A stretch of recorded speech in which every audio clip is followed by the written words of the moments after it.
this morning I made a new version of this that was tilted inwards. I can actually show it to you all here on here. So the holder is actually supposed to be standing straight up, but we CAD'd it like this.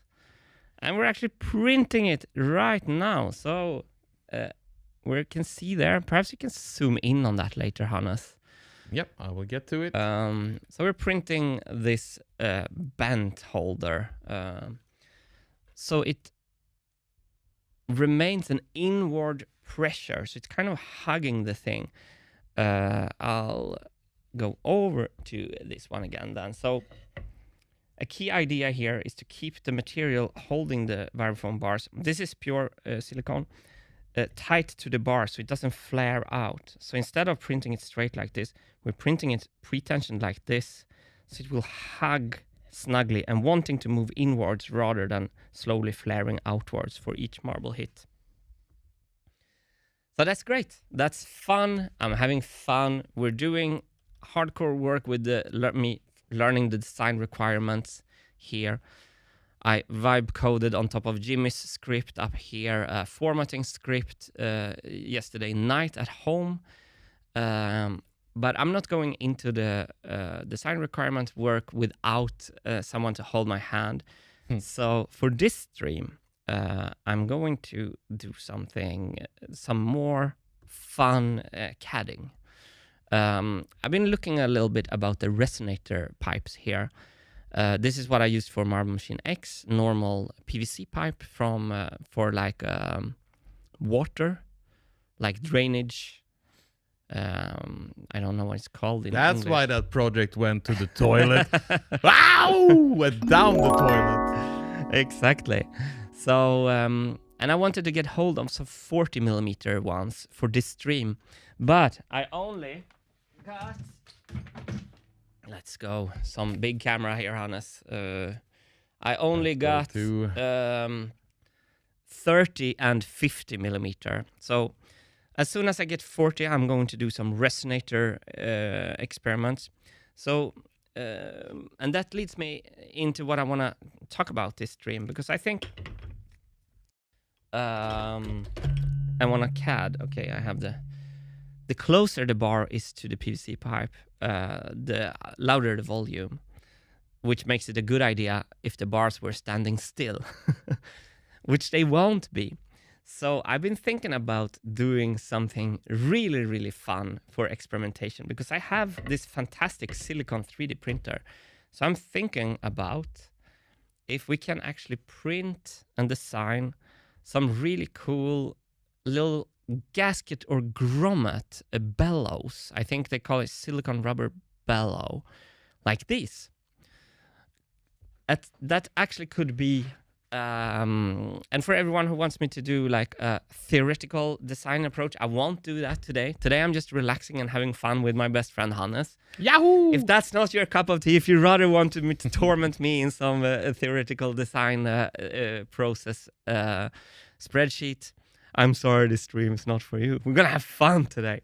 No, Yep. But I think it's a really interesting idea. Okay, I'm going to talk a bit about. I think we can print something like this. Actually, a pipe that can contract and expand. It only needs to contract and expand a little bit, and so I think there's some kind of interesting idea here that I wanna have fun with.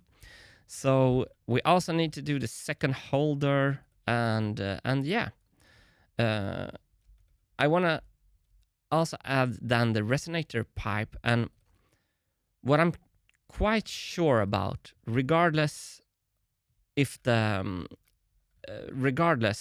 it would be great if the holder, what's between these two parts, the highlight part, can go on the side of the Resonator, just like they do on the Marble Machine X, which means it would be good to know if it would be okay to have a 40 millimeter Resonator pipe. Because if we have a 40 millimeter pipe, that means that we are using all the space between the notes really neatly. And to everyone wondering what I'm actually doing, to me, I need a starting point for this whole design, which means that I need to start somewhere on this big machine. And I've decided that I start with the vibraphone and build everything out from there. The most kind of important instrument of the whole machine. If that doesn't sound good, to hell with the machine. Right? It's the great point, Hans. It's the singer. It's not only the singer of the machine. It's the diva of the machine. Yeah, the main attraction. It's besides the marbles, perhaps. It's what tells the stories of the music. Mm. The other things, grooves, and the vibraphone tells you the stories about love, about lust, about death, and about overcoming your fears. All those nice things in storytelling, all those emotions are coming from the vibraphones. There's like no end to the levels I'm ready to go to get that to sound good. And the bass and the drums sounded pretty good on all my machines. The vibraphone didn't. Mm. So I want to spend a lot of time on the vibraphone, and I want to start understanding a little bit about that. So I think if we go to this camera, to the right in your image, you can see the vibraphone prototype. Oh yeah, up in the corner. Yeah, so I can pivot the camera to it, Okay, you can show it on the PVC. Oh no, this one. Yeah. So let's just switch over. Yeah. Over there, you have the prototype. There's the vibraphone prototype in the back there. It's going to be like a research. I can enhance. Nice, Hannes enhance. It's going to be like a research station for the whole vibraphone part that is going to kick off the physical feeling. Help me CAD. None of that is, of course, the real machine. But yeah, and to me, like, it feels good to mix a little bit of this work with the design requirement work. Fantastic, sir. And Martin just arrived to chat with a generous donation and a comment, just like Daft Punk, one more time. And then I saw our dear friend Jimmy Thomas Dev. Oh my God, just seeing now that there's a scripting language for Onshape. And then Derek Van Allen joined in. Yeah, Jimmy, it's the best. I've got a whole library of cool features that doesn't exist in other CAD, and they all run native without any installs or weird version compatibility. So scripts are coming, even in Onshape. They're like moving on from the spreadsheets now into Onshape. Yeah. Derek is also texting me about my fillets in this one. I think Derek texted me regarding the 3D printing issue with fillets on the printing plate. I had issues with actually these small fillets. I shouldn't have done them. Something that I did during lunchtime, I just Hannes. want to say that Astro says, I missed the spreadsheets already. There will be, I'll show you some spreadsheets fast here. Look at this beautiful, well-organized spreadsheet with automatic grouping. Oh my God, what a spreadsheet. So during lunch, we did this one in the before stream. And during lunch, I added these two things. These are drain holes for the printing to avoid the cup action of these pipes that can become problematic. So that made the preform software complain much less about actually having cups. So that's why that looks strange like that. I want to go over to the 3D printer. I want to see if I can zoom in and see if there's some action in here. Nice. We have some kind of error message on screen there, it looks like. Okay. And you want me to zoom down to the screen? I can read it. Yeah. Oh! I need a joystick for this. Cartridge is dispensing slowly. Yeah, I get that all the time. It hasn't failed so far. I think it's a little bit so it's still going. Cold in the room. Okay. Is this still going? Yeah, it's going. Okay. I also have I do have preform. I can check the progress here as well. Hang on, I'll check it real fast. Yeah, and I switch to the PTC one. Nice. Yeah, 2 hours remaining. It's going. It's going. Good. 2 hours. Okay. So what I want to talk about then is how to navigate this holder around this tube. And this tube is actually made with a single sketch line with a thin revolve here. So I think we have 21 millimeter there. I'm going to reduce it to 20 and see. I want the outer diameter to be exactly, okay, so that's the middle one, so it should be 19 then. Let's do 19. So now this pipe is exactly 40 millimeter at the outer edges. And then what I mean is that we have, if we just make a sketch that I throw away soon here, what I mean is how much we build to the side here. And if the resonators are thinner like this, we can actually make the holder past the resonator here on the side like this. That's why I want the resonator smaller than on my... There's actually two sizes resonators on my real vibraphone. So yeah, that's what I'm thinking would be perfect. But then what I'm really curious about is to have this kind of bellow action at the top of the resonator. It's Ooh, say that again slowly. Bellow action. Ooh. At the top of the resonator. It might be like I know people are going to be pissed off that I'm like tinkering with this movement thing, but I don't care. I'm having fun, and this sometimes like I can move mountains when I'm having fun. Like you can't compete with anyone having fun. So I'm going to allow myself to do that. We also need to do the second holder here with the new version, but I want to see how the first one feels after doing that. So I'm actually going to vibe CAD this bellows. Okay, but then you need AI then. Vibe coding. I only need Hannes to get vibe CAD. Okay, yeah. so it's our own kind of, okay. Yeah. Got it. So let's begin a new part here. As Foxy Hunter says, fun is good. No. Oh, yes, it is. And I saw that some people are still a little bit confused when they see the live streams, both regular and in portrait mode. So if you're watching the portrait mode and wondering why, you can switch to the regular one if you want to. We're trying out different stuff. We try to fit all the different formats so people can choose. Some people prefer watching them in portrait mode, so we're catering to everyone here. No one should miss the bellow action that's supplied in this stream. And I'm really getting great friends with using this realign primary axis thing. We just need to use an axis that we know is not going to go away. And so I don't really want to use these. It's a bit shame that I can't use the, or can I? Can I click? Oh, I can. I can use, oh, this is fantastic.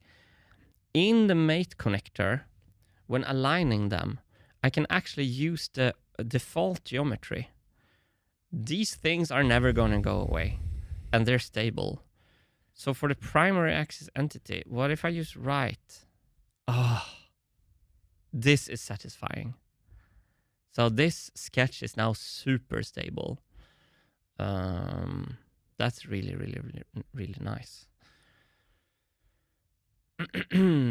So, I just want to say here, Steven, with a nice little comment to you here.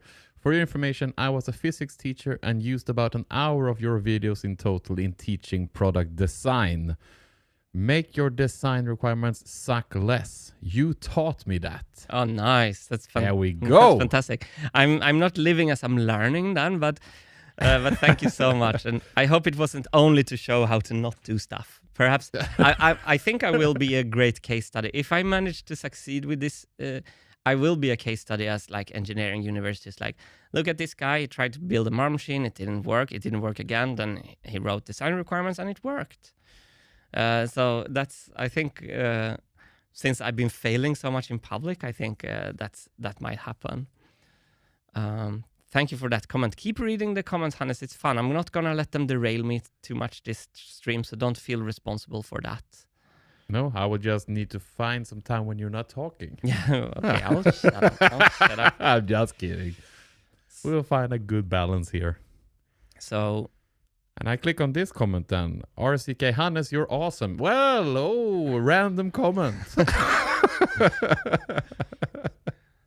there's two shortcuts to getting featured on stream. It's paying for the coverage or complimenting Hannes. Yeah, I'm a simple man. All right, so I just think it's super fun now with this 3D printer thing to see what I can do. And we're going to make... So first of all, I think I can make something... We can start this thing with something that like fits onto the PVC pipe. So something like that. And then we're gonna do our bellow stuff. And I wonder if the bellows is the perfect example of a thin revolve or not. I actually don't think so. So the idea is to kind of prolong the inner. So we want the bellow to kind of prolong the diameter of the inner tube. So the part with the bellows is also part of the resonator pipe. So we want a kind of smooth wall, but then we want it to be very lightweight in the pressing action thingy. So let's make a variable angle here. Bellow angle.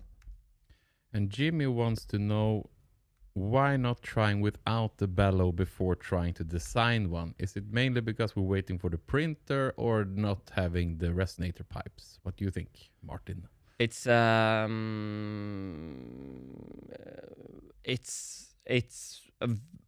very good question. I'm waiting like for a lot of stuff here, and I think it's because I thought it was fun. Okay. It's not perhaps the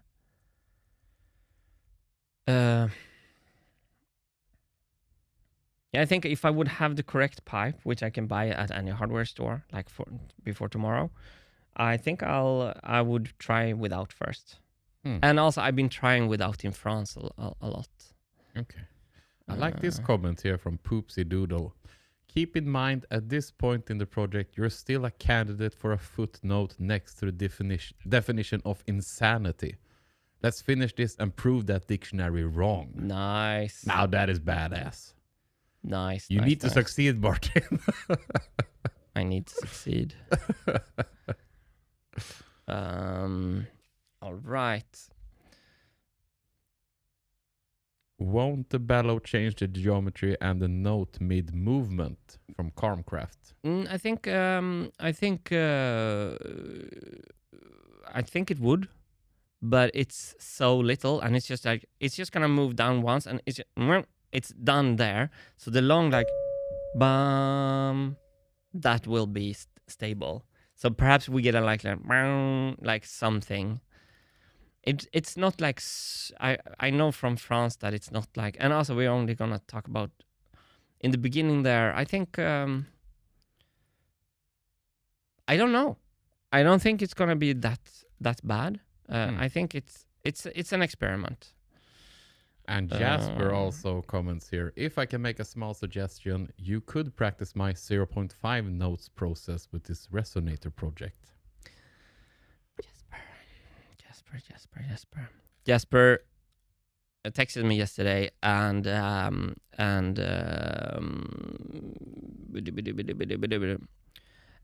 talked about something that chat is going to think is absolutely perfect. I also think it's really, really good.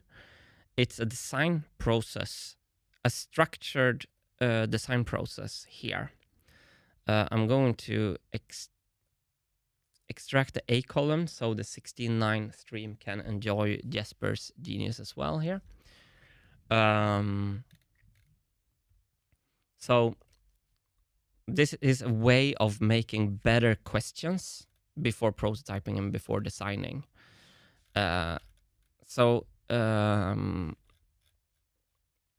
Let's do it, Jesper. You're absolutely right. So these are not design requirements. My script is numbering them wrong. These are notes. It's a formalized way of thinking about problem solving that Jesper talks a little bit about in our stream, but has now made like a little bit of an algorithm for. So choose a main problem. Choose a problem that is well defined. It should have most of its requirements written down. Identify a sub-problem. Choose a sub-problem that needs to be solved. A sub-problem may solve multiple design requirements at the same time. A sub-problem can be either a new entire part of just an added functionality of some other part. Repeat the above steps until you get to a bite-sized atomic problem. Brainstorm possible solutions. When a bite-sized problem is identified and defined, write down various possible solutions for it. Select a possible solution and test. Choose one of the brainstorm solutions and prototype it, test it. Write down why you selected this solution. Future you may not remember. Keep or discard a solution. Either way, write down all you have tried and done with the solution. Write down which of the requirements the solution satisfies. Choose to include this solution in the DRs, CAD, or discard it and pursue a different solution. Future iterations and example.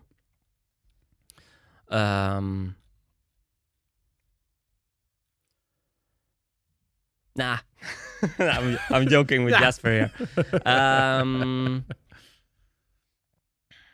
Okay, we're gonna lift the bar here because that's great, because Jimmy says, "Woo, bar lifting, let's go." So me and Jimmy. So lifting bar is a meme we have here that Hannes, when starting the gym, you're so scared you're going to try to lift 200 kilo. You can't lift 200 kilos, so okay, then gym is not for me. That's the wrong attitude. You go in and you put no weights on the bar. You just lift those 20 kilos a little bit from the ground and you have worked out. Yeah, and then you add small weights. Yeah. Until you work yourself up to 200 kilos. So I'm gonna go. I'm gonna do Jasper's solving problem process here. So let's actually do just another sheet here. I'm gonna be in the middle so 916 can see what I do. Great. And RCK says fun and design requirements are like salt and pepper. The correct amount of the combination will make an amazing pasta. Fantastic. And Sid says, long time follower, always loved your work. These live streams help me work, and you will be a great successful case study. Oh, makes us so much happy. If we can keep your company while you're doing amazing stuff, we're so happy to hear that. We're trying to be like a nice radio that you not always have to watch. You can also just listen to us. Thank you so much for that. Choose a main problem. Choose a problem that is well defined. It should have most of its requirements written down. I just have to. It was a great joker from Josh. I usually have to be lifted from the bar. Okay. That is good. I love that one. Choose a problem that is well defined. It should have most of its requirements written down. Already on step 1, Jesper, I'm like, but I'm gonna lift the bar. Okay, so the problem is Martin wants the plates to move. I'm just gonna do my loved robotomono here. That makes me feel like I'm a coder. But the closer to the resonator, the better sound, thicker tone. I know that from before. So the extra distance that the movement requires reduces sound quality. But wait, what if the top of the... Okay, I'm doing solutions. Okay, sorry. I'm doing solutions too early. Choose a problem. It should have most of its requirements down. So that violates the requirement of sound good vibraphone. Okay, I'm just going to lift the bar here. Jasper can talk me through this later. So identify a sub-problem. Choose a sub-problem. So sub-problem, bad sound of movement. Sub-problem can be a new entire repeat until the bite-sized atomic problem. Okay, so atomic problem is movement makes close proximity to resonator tubes impossible. Wait, I start to like this because now I can show the audience that one of the solutions is to not move the plates. I saw in my eye. Oh no, you saw it was a star falling. Okay. Brainstorm possible solutions. Okay, so now we're going into the brainstorm. Brainstorm. Okay, so keep plates still is one solution.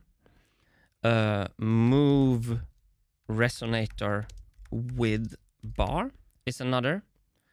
It's kind of a very complicated one because the flaps are then not moving and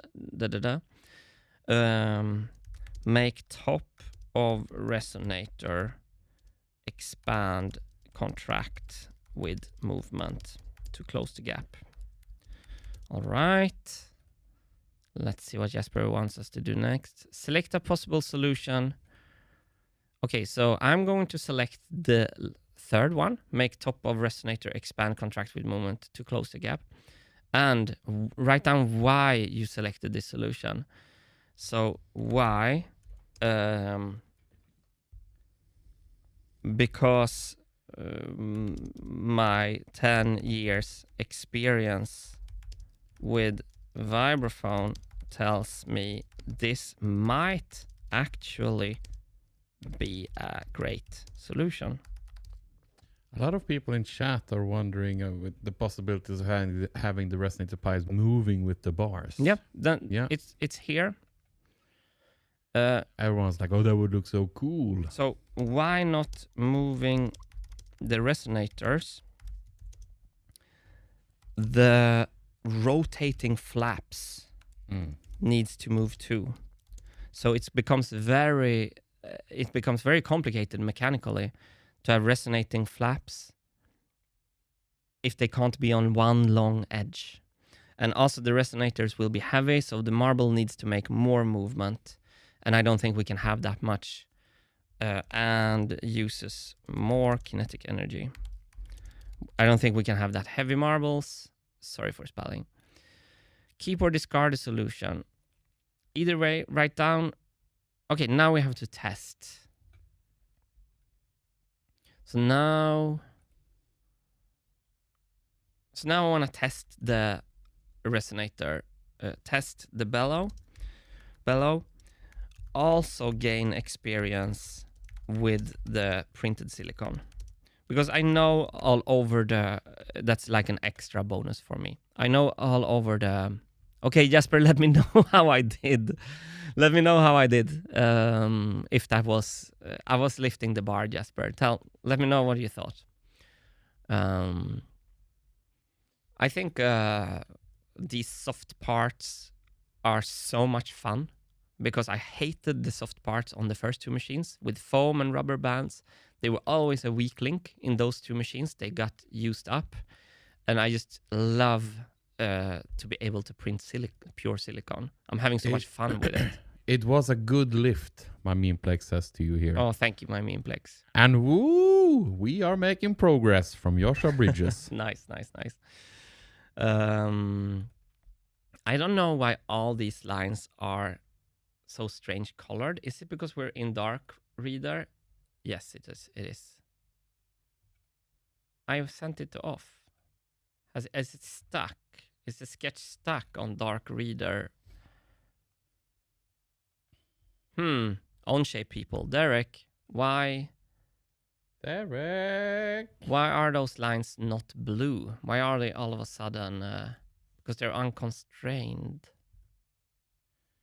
That's strange. Jasper says here, this was great, Martin. Once you get the process down, I hope it will be helpful for future other problems. You're so sweet, Jasper. Thank you so much. And now Astro says immediately after, is it time to add some weights to the bar?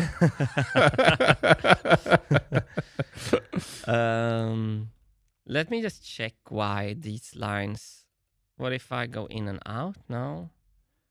Why is this sketch looking different? If I make a sketch here.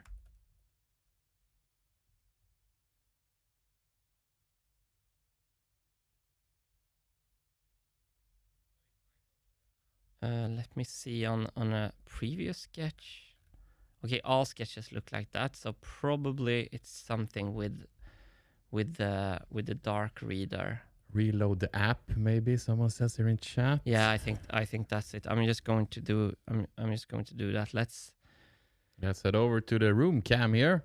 Nice. And I can show the good people, take them on a tour here. While Martin is rebooting, let's check over here. Martin received some interesting packages earlier today. That's going to be assembled by Alphonse tomorrow, I think. No, Thursday. That will make our streams that much better and parts even more beautiful. And the machine done faster. Absolutely. Bigger screen, better progress. I have no clue about this. Okay, now they're blue. Good. Good. Thank you, whoever said restart. That worked.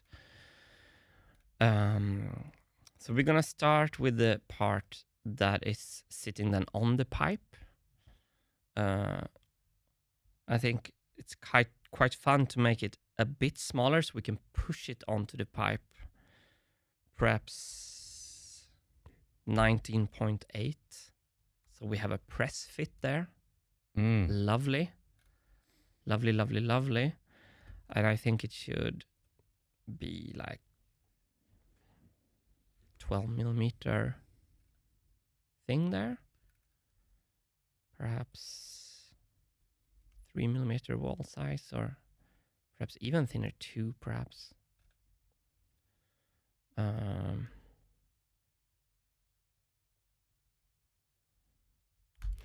now I'm making the little thing that is going to fit on the pipe.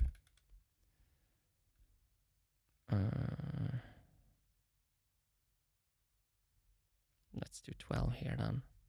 I don't want to reference the pipe itself, really. And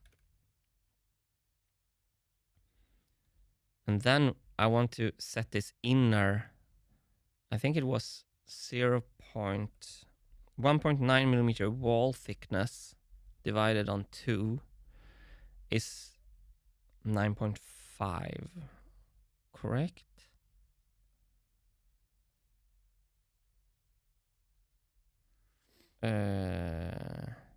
No, so this should be 20 minus 1.9.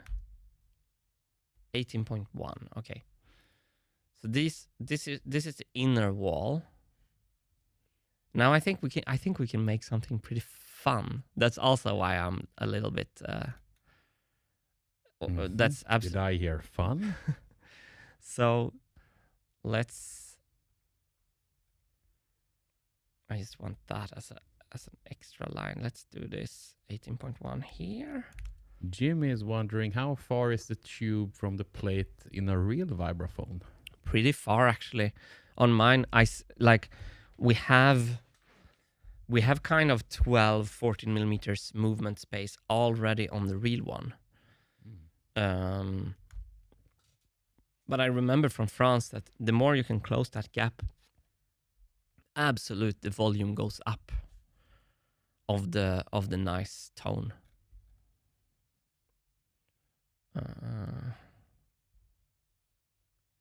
So now I read up about wall thickness before the stream, I'm getting the advice here to go for 0.7 millimeter wall thickness as the smallest.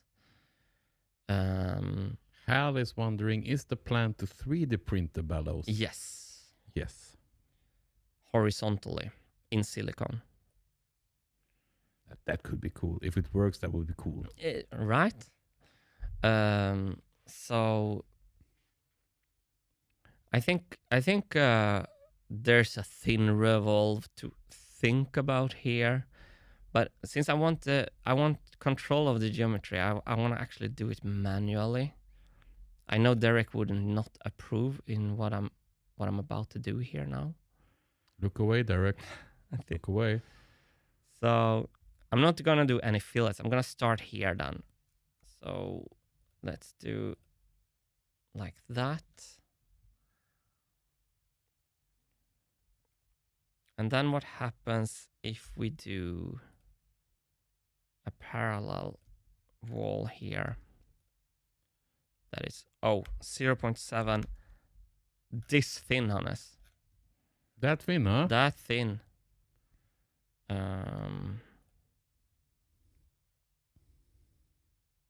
Parallel.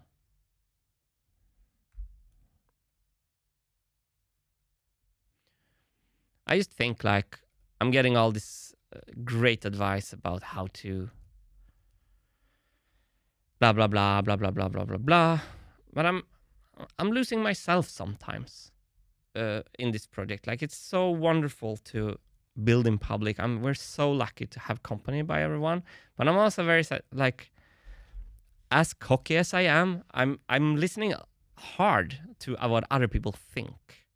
So I think like sometimes just to feel, just to have this extreme like lust of going to the studio, I think it's not completely bad if I also try to have fun. Sometimes you just want to feel alive. I think there's the David Deutsch fun criterion. It's like fun is important, and I shouldn't like. The most fun would be to go on a world tour, which means we need to do design requirements and stuff. Yeah, that's the ultimate fun. But we need to lift the bar up to that. I mean, our heads would explode with the amount of fun if we head out now. So you're so right. Like the knowledge I'm trying to internalize, it takes some time for me right now. I can already see Derek, like, because Derek, like, sketching this with one line is so much nicer. So I wonder if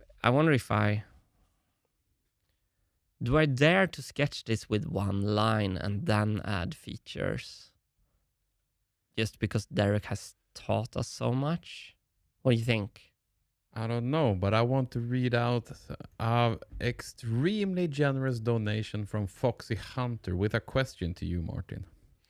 When solving problems, I like to understand why they exist. Why do you want the bars to move? Does it add to the sound, or is it just visual? If it's only visual, do the bars have to be the ones moving, or is moving the bars just one way to get there? Such a great question, Fox Hunter, and thank you for supporting us. That means so much to us when we're in this part of the project. Yeah, leave the comment up a bit. That's because the age-old question, is it? Do they have to move? We want them to move. Yeah, so... But do they have to? Okay, why I want... It doesn't add to the sound. It retracts from the sound. It reduces the sound quality. It's visual. It's this Disney thing, if you've seen from Snow White when the dwarves are playing the organ. It's like this. You see the little keys there? Yeah, it's so much fun. Now we switch to a different camera and you play that. Yeah, we don't feel as much now, right? Oh, good. When we don't see it. Good point. Good point. So yeah, it's the visual. If it's only visual, do the bars have to be the ones moving, or is moving the bars just one way to get there? Yes, we can move the funnels instead, or we can move the funnels as well.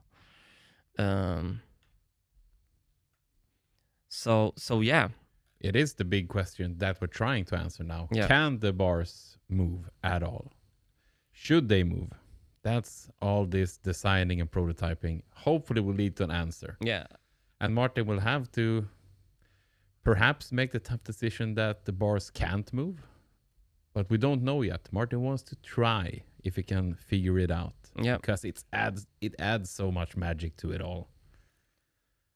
But it could be one darling that has to go. We don't know. Shift L for perpendicular. You can't see the marbles almost hitting the thing. When it moves, you see it much better. I'm going to go with the direct route. Those double lines were horrible. So I just want to show you where we're going. We're going to be revolving this whole thing. So I want to start by just revolving this little... Thank you for the question, Foxy. I hope I did it a little bit justice. It's not a thin revolve, it's a solid revolve. And we're going to do a new part. So here's the beginning of our print. Sits on the pipe like that, and it expands the inner resonator tube.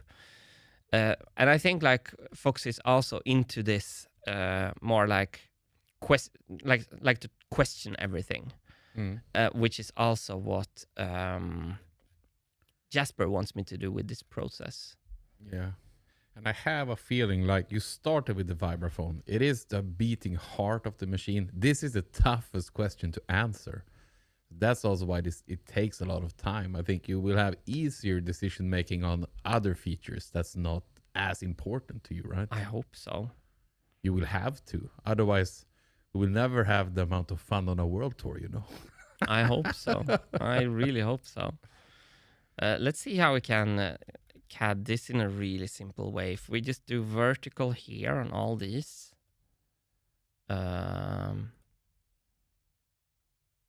Vertical here on all these. And then if we do equal, is it just shift E?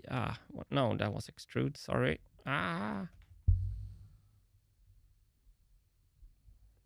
It's just E. I do equal of these. We're just trying to make a nice little bellow. Oh, look at this. It's kind of becoming a good bellow here. Then we need one more thing. We need kind of the distance between all of them to be equal as well. So Joshua with a donation here. And a question, or do we move the bar with programming, not marbles? Yeah, that's a great brainstorming thing. That sounds like... Wait! You mean mechanically? That's cool. Ouch, that's cool. Oh, but then... Wow, that's a cool idea, Joshua.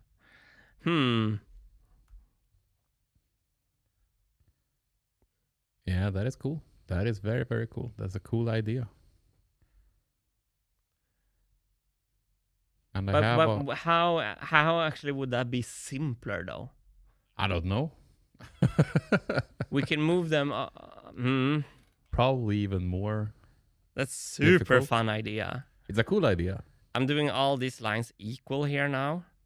I just want to say that Foxy Hunter came back with, you didn't have to do this, but another donation and an answer to the comment on your comment there. So like, it's your motivating factor. It's your fun. I see it now. Even adding something else that moves wouldn't be the same then. I love the way you showed it. I hope you find a way to make it work then. Oh, thank you. That's so sweet. I think perhaps if I'm transparent and honest, the pushback I'm getting is going to be a little bit... I didn't mean that your first one was pushback, Foxy.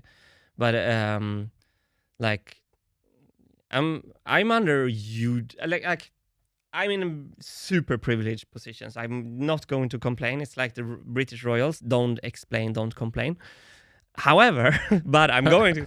But I'm under a lot of pressure from myself. I'm disappointed with myself, with all my failures, and I think Alphonse and Hannes have noticed it. I send like 200 texts on from my morning walk to the studio.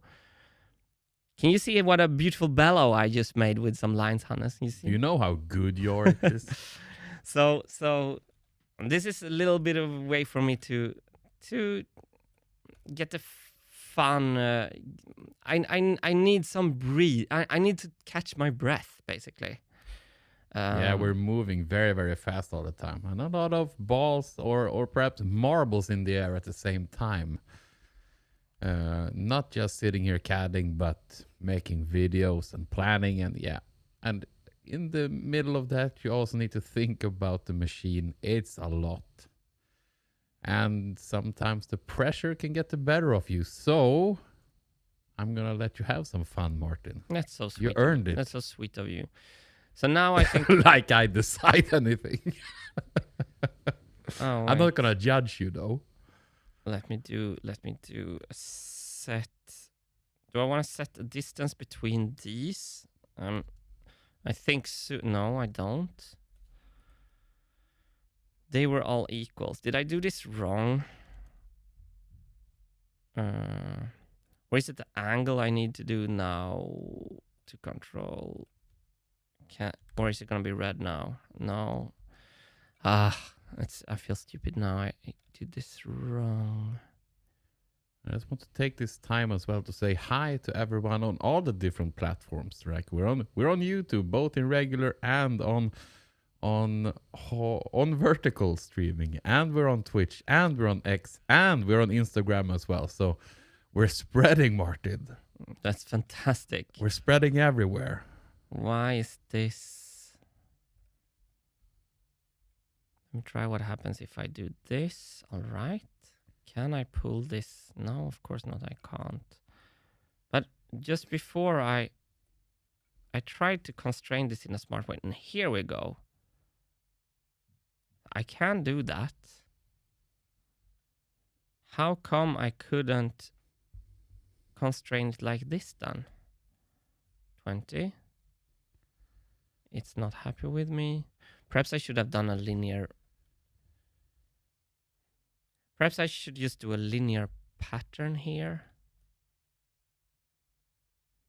And of course, this grommet can't be this. It can't be super wide. I can't do it this wide because then it collides with the neighbor.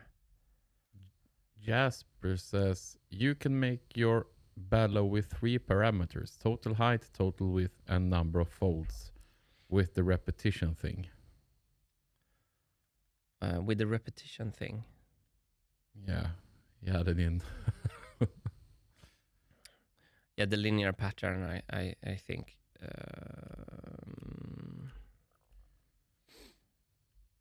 I think perhaps the linear pattern is the better way to go here.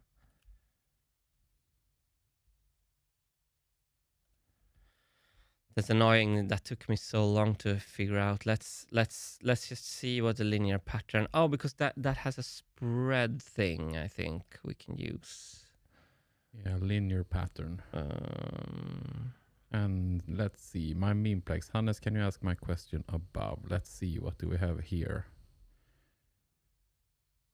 I wonder what happens if the plate starts to make contact in the middle with the silicone while it's vibrating. I think the holder is going to... What happens here, actually? It's a little bit bugging me out. Sketch has been restored. I wonder what happens if the plate starts to make contact in the middle with the silicone while it's vibrating. That is not allowed to happen because that would kill the tone immediately in the middle. So I think it's going to be the holder that is going to make contact with the holder here is going to make contact with the bellows. Geez, I'm slow. It's okay. But also, we got a very generous donation from Hasse here that's asking for a little recap here. I missed a few streams. Have you tested how much the bars, quote unquote, need to move? That hugely affects the design of any holders or swinging arms. I think we did. Okay, here we go. I didn't realize.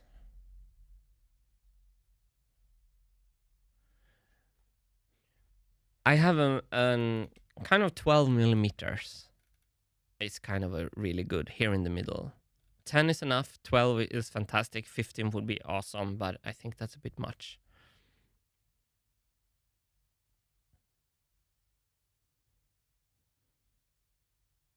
Why am I struggling with this? I don't know. Can you answer Hasse's question? that was 12 millimeters. Other bars Yeah. need to move. Okay. Yeah, I think kind of a piano key. It's like you can see that in a concert hall, even if you sit in the back. 13 millimeters. So kind of that.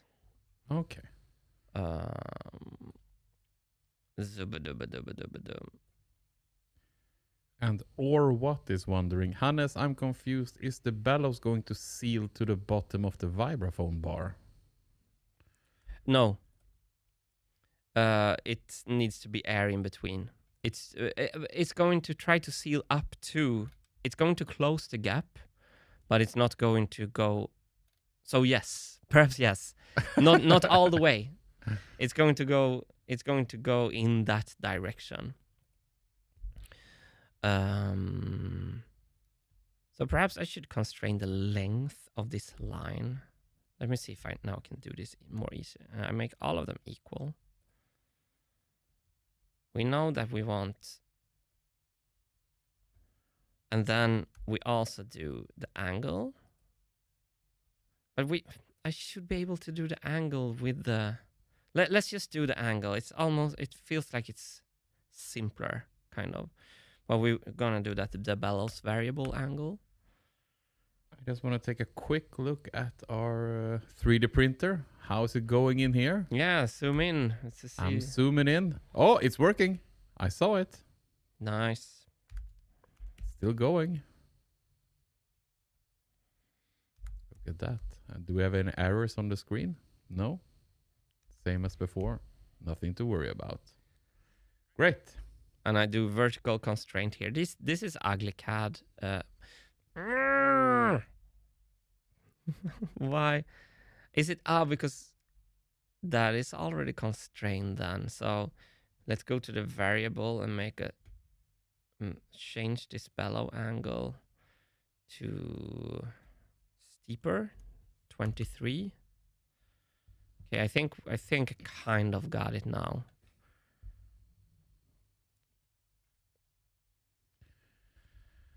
I'm going to. I don't want to constrain it to that point, or do I? And Sid Hunt wants to know, have we lost our base rules for this machine?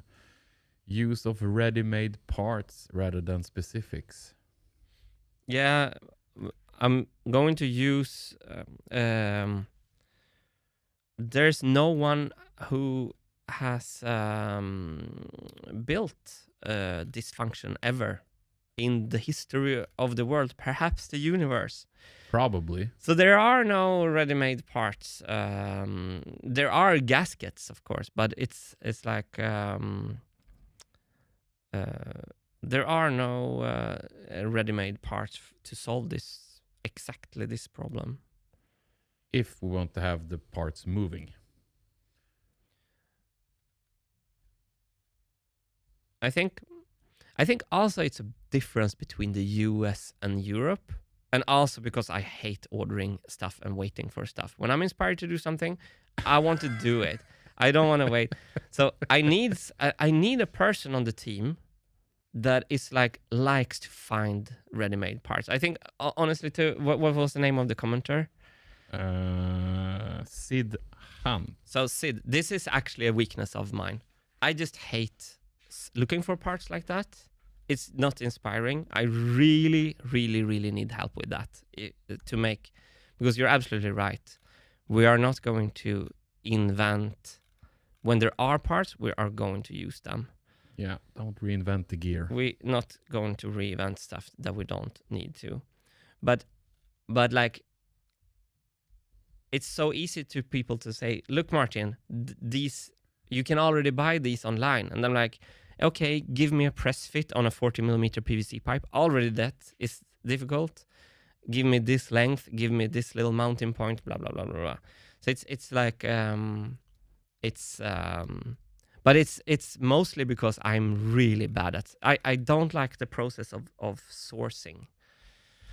Let's just for fun do a thin extrude here. So do a thin. Just for fun. No, I'm just gonna see where we're going to see how it looks. A thin revolve, everyone. It's even better than a thin extrude.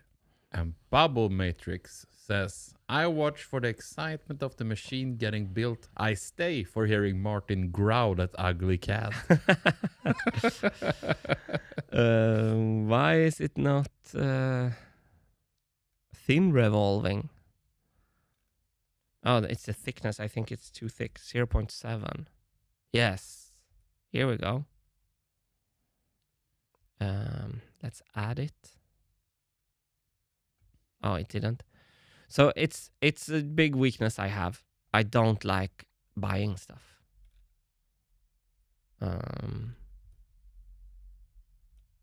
So the print direction we're gonna try is this direction. So it's gonna print like this, which is kind of exciting. So now you can kind of see here how it starts to become a little accordion thing, Hannes. You see that? The little accordion thing. Ah, that is very nice. That is not ugly cat. You don't need to growl now. We just do the purr instead. I kind of think we're onto something here. So yeah, I got passive aggressive there when talking about like off the shelf parts. Sorry, it's just everyone be screaming at me like for years, but you're absolutely right about it. You're so cute when you're angry though. I'm not. You don't sound angry. I'm not actually. That's good. It's good. It's good.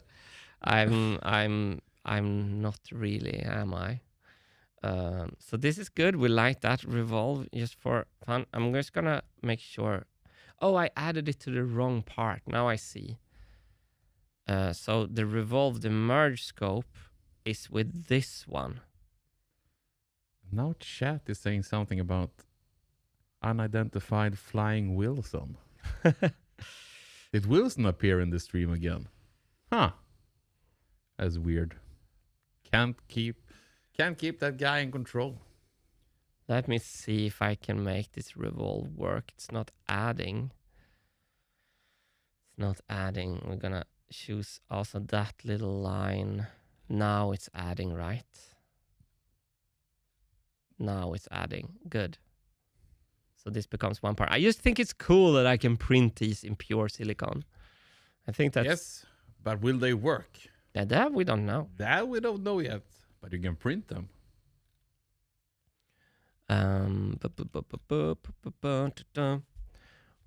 I want to make the inside a little better for the sound. For the sound. So how high is this now? 7. Should we make it like 15 or something? Ooh, let's do it. Nothing I would rather do. I love it, Hannes. Keep the comments coming, so I can say no to what everyone says. I can say no to everything. No, I super appreciate everyone who are thinking. I can't always like follow every thought. I wish I could, but let's do. How did we do it? Equal length and an equal angle, I think is all we need to do, right? The vertical perhaps here.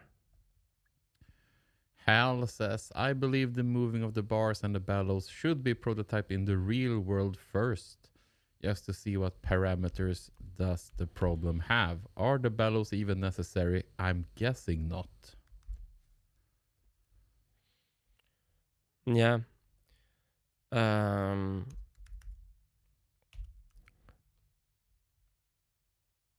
So perhaps that could be like a good continuation to just go buy some pipe and keep on doing the prototype in the, like, just do like this super rough prototype of the Rough. of the thing, and then to go you see what I mean, Hannes? Mm-hmm. Oh wait, I think this revolve should be a mid-plane revolve. Is it then not working? Oh, thickness is wrong here again. 0.7. Here we go. Now it's a mid-plane revolve. It's even more beautiful now. And then we want to do...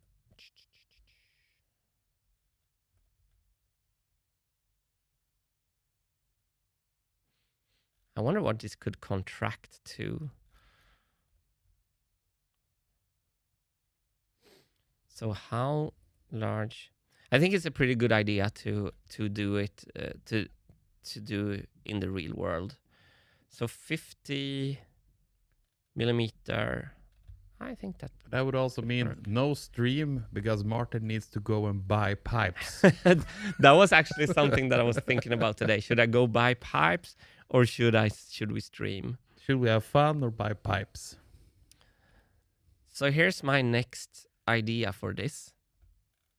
The inside here, we want to keep kind of the tube inner diameter even when it's contracting. So I'm thinking that I can add a little something. This is a little bit crazy, but I can add a little something on all these. I can add a little thing here.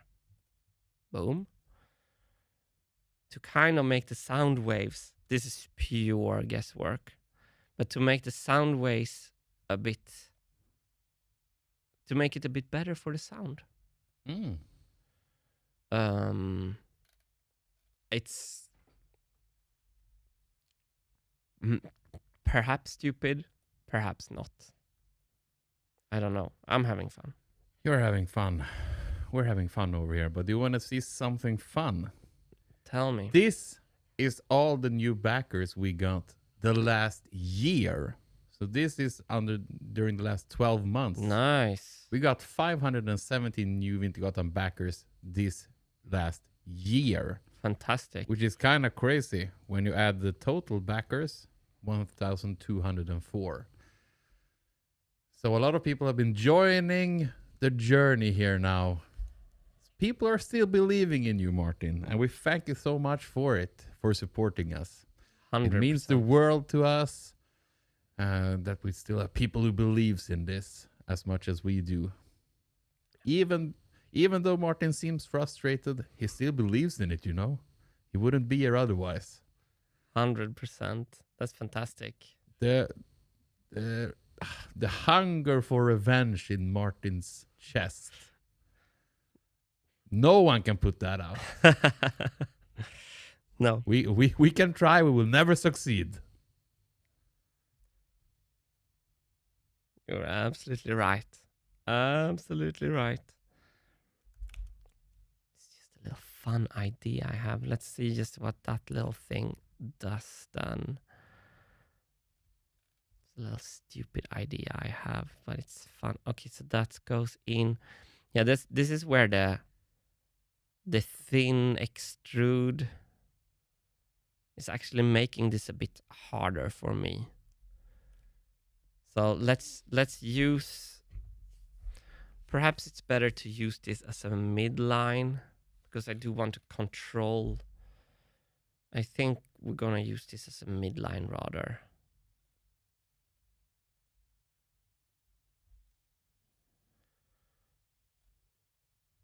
Because we don't want the thing to go inside there. Okay, all right. So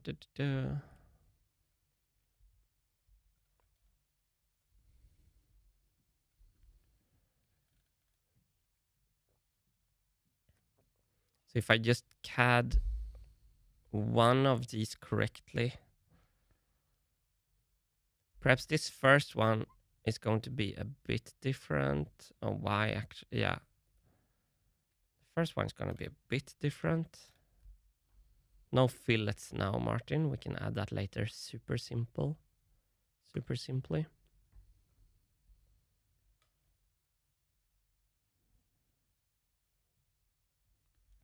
So I'm not going to extrude on this. I'm going to use it as a midline and work with it like this instead. Parallel. And this is going to be then half of 0.7, which is 0.35. Tim Jackson says, I'd like to see a test where you hit a bar and then move a tube up and down underneath it to see what it sounds like. I think there are France videos showing exactly that. Mm. And that's what I wanted to do today while I was getting the... we can go back to do that. I did all those things on the Marm Machine X to learn. It's super cool because it's really like you go into these sweet spots, and also with the length and stuff. And also when you close the resonator pipe off, it's an octave lower, which is very interesting. The double the standing wave is like double the length. So if I go like this, okay, I'm getting into it here. I can do this custom profile here, which is pretty cool. Let's just do it like this. So we should research where I can buy. For the next stream, I'm going to buy some PVC pipe. 0.6, let's say. Okay, I know where I'm going now, Hannes. Good. Not home, I hope. No.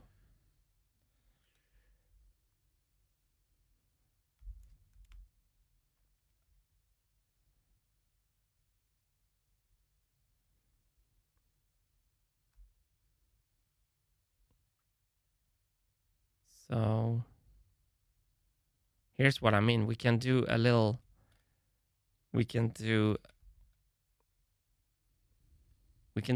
flat excursion here on the inside corners. Not like that. V for vertical.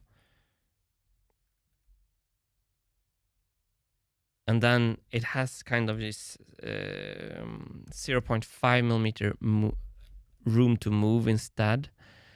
So say we wanted to move like 10 millimeters, and we have 1, 2, 3. We have 1, 2, 3, 4, 5, 6 so far. So it needs to be able to move more, at least 1 millimeter here. Oh, not 10. 1. It's that tight. Okay, so let's do the...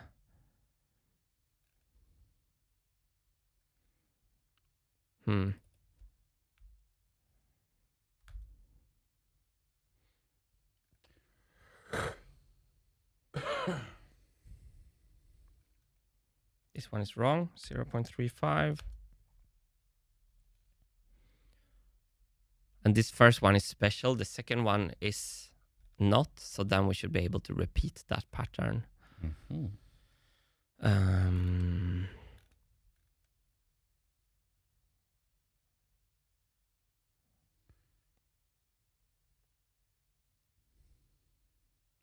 How is the printer doing? Let's head over and take a look.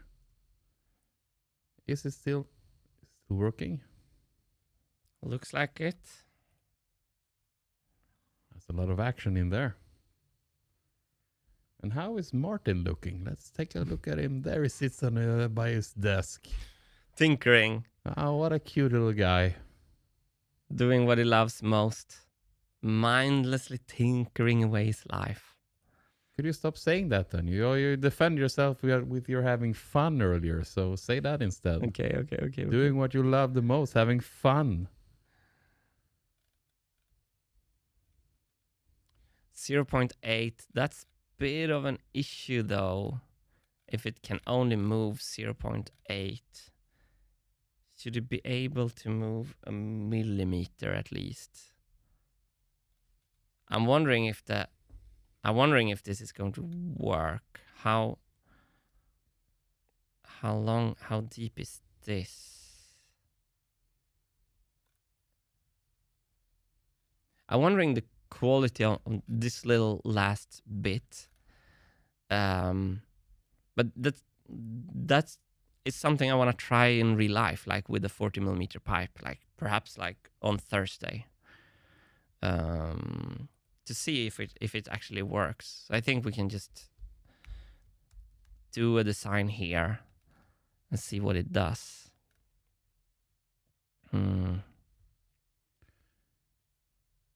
While you're thinking, Martin, we have a generous donation here from RCK with a question. Hey Martin, have you considered a vertical linear axis, like a 3D printer, for each Vibraphone bar instead of a pivot? It could simplify things. Also, could that motion help with damping maybe? I love the question. So the question is, if we go to perhaps, I don't know. Yeah. Instead of doing that, it just goes straight down. So it just goes up and down like this. It would help because it would go along the axle of the resonator pipe. So instead of doing this annoying wave movement, it would go straight up and down like that. Let's add it to the... I have thought about it, but I haven't like... Another possible solution is linear movement rather than pivoting. Like, I love the idea to use counterweights, adjustable counterweights. It's something that I learned when we were doing the Future Retro video, is that it's, for some reason, it's really hard to... If we go back to here, what I learned in the Future Retro video is that for springs to hold up the weight of the bar, they need to be so heavy that when the marble comes, it won't be able to depress the bar. But something magic, and someone in chat might be able to explain. Instead, when you do a pivot and you balance it with a counterbalance on a short arm, it's in balance, which means that it requires much less energy. It feels like it requires way less energy to depress the bar, thanks to the counterbalance. I don't know if someone can explain the physics behind that, or if I'm wrong. That's just how it felt to me. So that's another reason why I like that.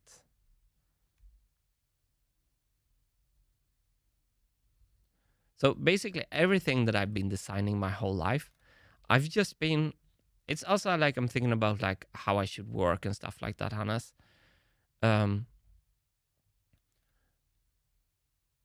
I have some kind of internal thing that is also working. It's like I just start. So what I need to do like with this machine is that I need to do both.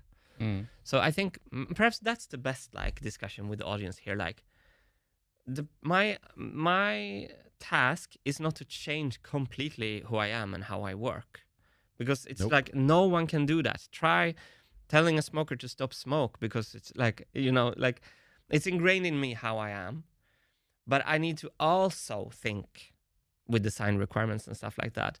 And like some streams, I'm just going to like free myself from trying to need to change myself. You know, like when Beauty and the Beast is out playing with the birds, he doesn't have problems with his fangs, you know? Yes. I appreciate you like the reference, because it's a perfect reference. Yes. Yes. Hannes is the beauty and I'm the beast sitting here tinkering, and Hannes is like, oh, he's so cute with the birds. Oh, wow. He's growling. Okay, now I'm at the point where I should just start repeating the pattern. So let's do these into construction lines and see if I can. I shouldn't have constrained it like the way I did, because now the repeated pattern is going to be horrible. Is this really 1.994?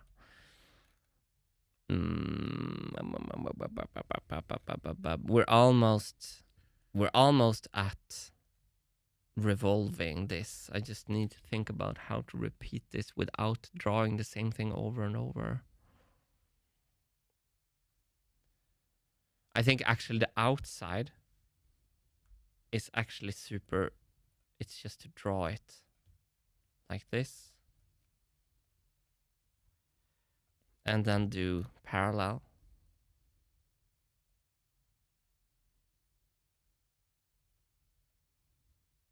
Oh, that went wrong.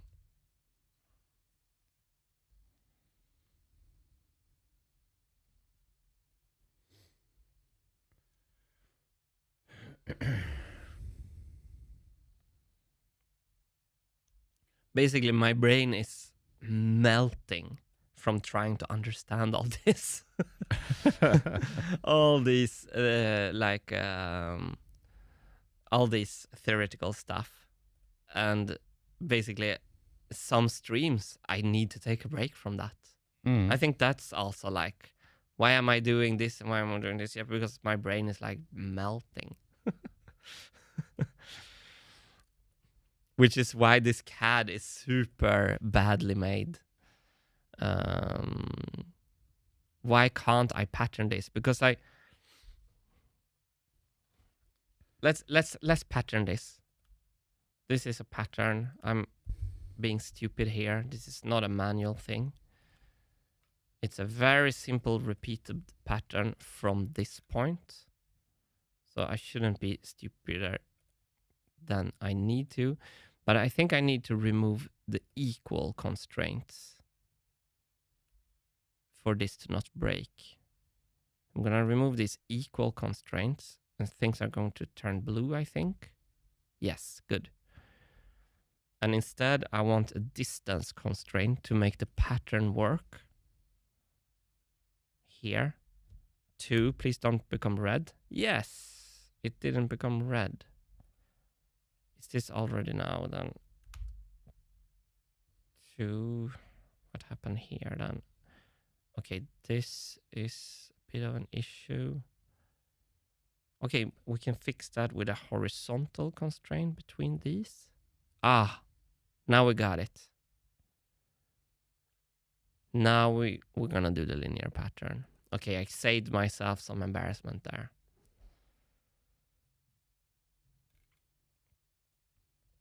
I think. Are we ready to read some criticism, Martin? Of course. I see a lot of it. I don't see a lot of it. I see someone with a lot of comments. Yeah.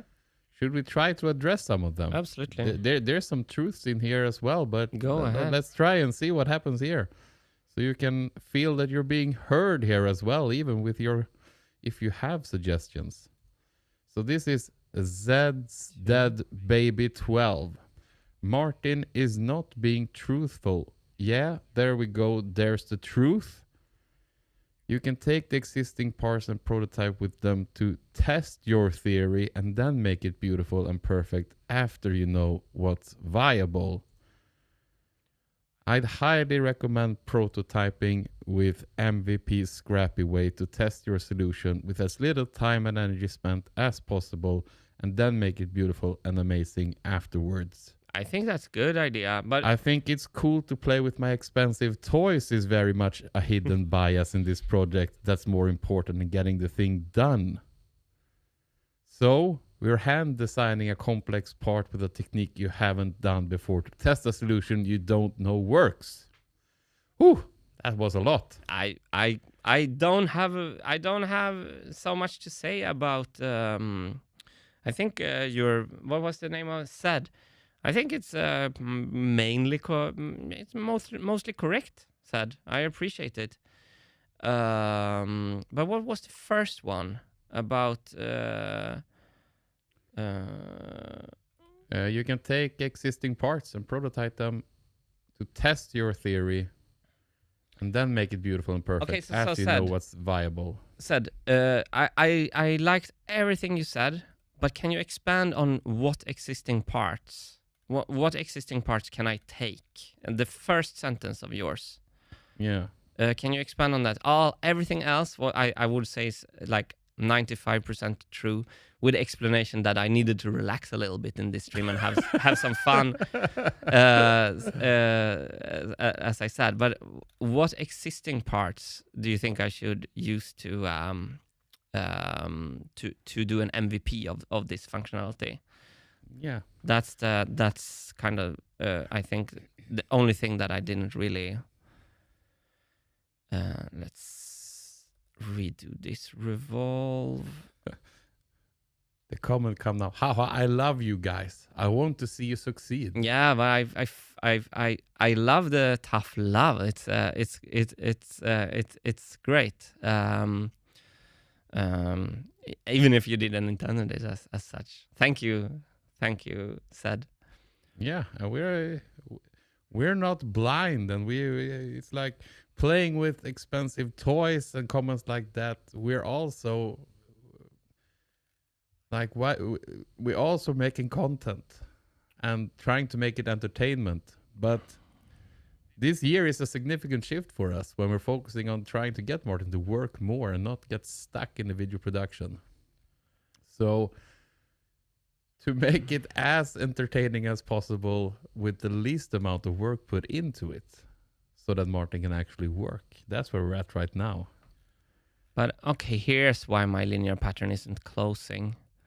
But said, if you can, Here you have something. You can take existing vibraphone parts and an existing hinge bellow to see if the movement is correct and visible to proceed with. Okay, so that's where I want to push back. Said, which existing bellow? Because there's not one here. Jimmy says buy an off-the-shelf 30mm bellow. Okay, can you send because this is where everyone. It might be because I suck at it, or it might be because you think things are more easily said than done.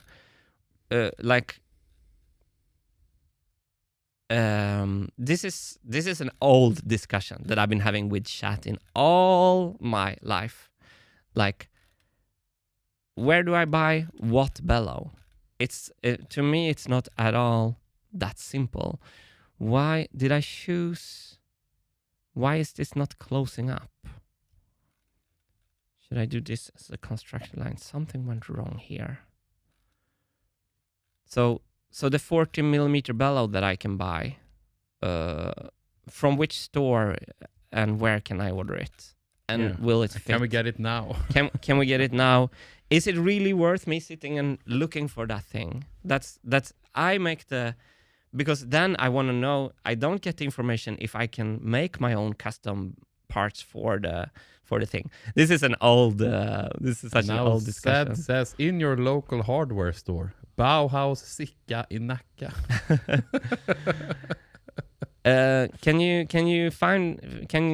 Thank you, Sad. Can you put that link in chat so we can look at that one and see if that would help? Because what I think is that wouldn't help at all. That bellow is too thick. It's not as pliable for a small little 30mm marble to manipulate it. I think that bellow is for protection or something. So something went wrong here with my design. Is this line? I wonder about this linear pattern. Can I just redo the linear pattern here?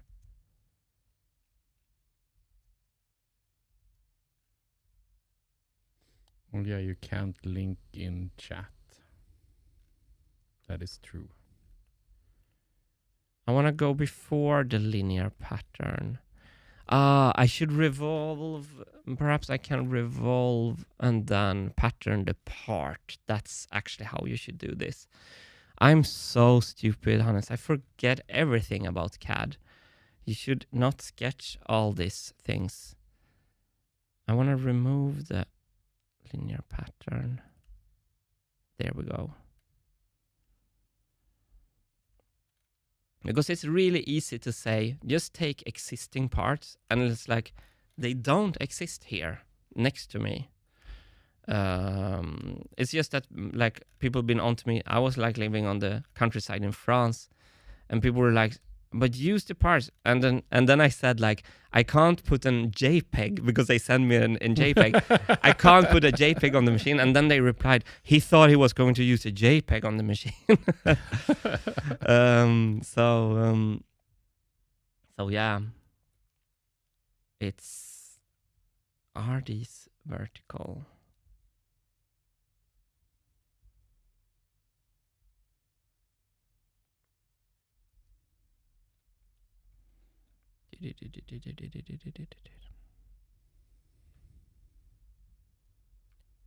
Now it's closed anyway.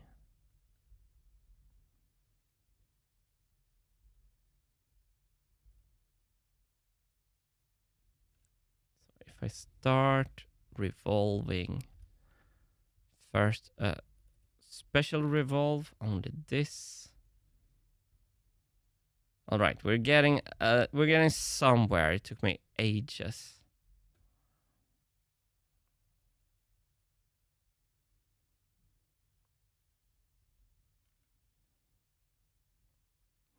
Now we're revolving this, we're adding.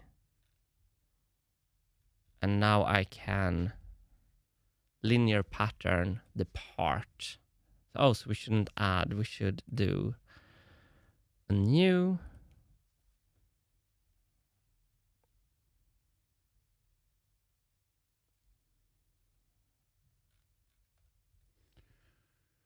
You won't find the exact part that is the exact dimensions as you're using, but a part that is good enough to test your theory. You will be able to understand if it's a viable path forward. Yeah, I don't agree. I see the good idea there to save time, and I suck at that. I am bad at that, but I don't agree that that investment of time is in any way better than what I'm doing right now. Because I need to bookkeep the invoice. I need to like accept the package. I need to choose. I need to research. And then we have a part that is too thick or the wrong diameter, and I think it's a little bit in a. It's not really grounded in reality that would save time. I think this is such an old discussion, though. So perhaps when everybody screams that I'm wrong, perhaps I am. But I don't. It doesn't feel like that in this case. So now we're patterning the part instead. Do you see what I mean, Hannes? Yeah. So now we have our gasket with some extra things to make the inside walls flatter. I don't know if this is a crazy idea. I just think like that is really interesting. Fair enough, and a heart. Let's come back to that discussion when we see the results of this test later. Just buy an off-the-shelf marble machine. Sam Gibbs. That's not what Sed was saying, though. So I appreciate it. I'm frustrated that I'm not done with this shit. Like, yeah, I'm super frustrated. So I have to always like. I have to always say that when you get a little bit of my frustration, that's not aimed towards anyone who's nice enough to be here keeping us company. I just think this is super cool that we can make these kind of parts. So yeah, perhaps it is playing with my expensive toys. Martin needs an Uber Eats for hardware stores. 100%. And I mean, if there's something the Land of Dreams US got right, it's like this zipline drone delivery of McMaster and car parts in like 20 minutes. I would love to live in that world. I do think I would need someone, and I think Alphonse is good with that. He doesn't get snowflake meltdowns from having to order something like I get. And me. And you. Yeah, we're a blizzard together. So I think you guys could help me, but I think you are also not really. You don't know exactly where all the engineering stuffs are. Nope. Okay, so we have our part. I think it's going to be printed in this direction. I think I want to finish it off now. At the very top with something that perhaps something can lean on. Just a little bit of a... People are worried that this is not going to print well. Yeah, we're printing... That's also something I want to try. I think we're printing it in this direction. So all these things are self-supporting. So we're not printing it like this. I hope that's going to be enough. Let's go into the sketch. Let's see. We're going to do something there.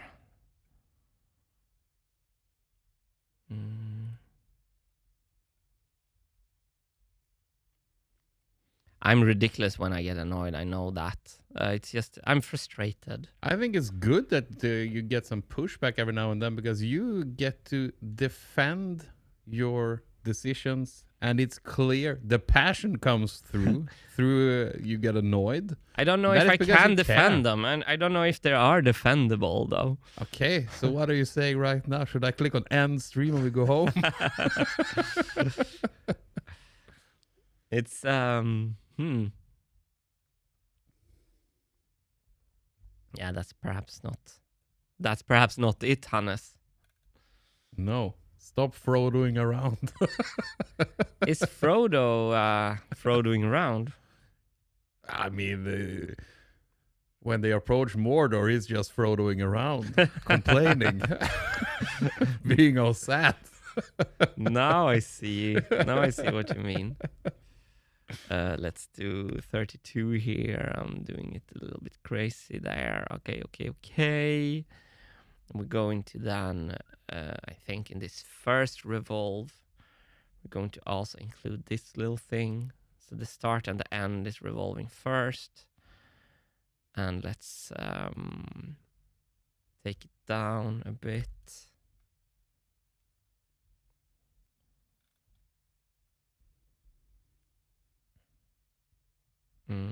Okay, I should end on this inward thing. So I'm gonna cut that. Okay. I know what to do.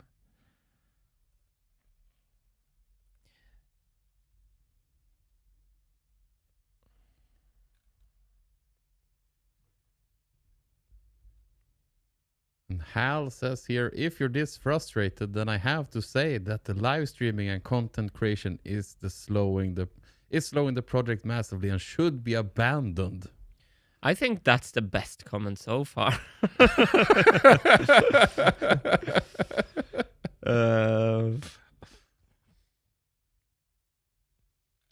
Please don't do that. We're doing a lot of changes. It's the content creation stuff has been it has been a blessing for us that we get to work with this, but we also we need to create stuff, and now we're taking the easy way of doing it.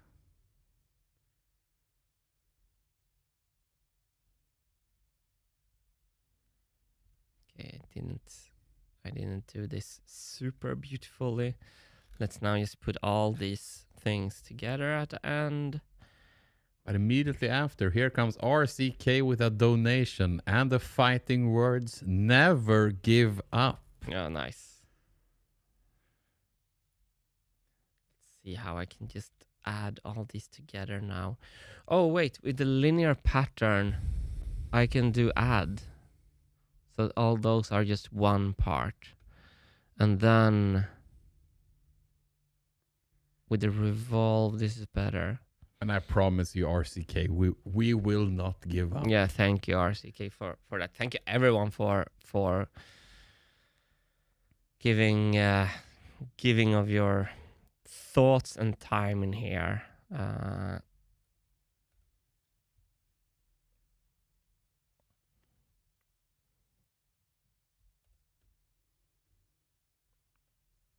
Why is the first one not adding, actually?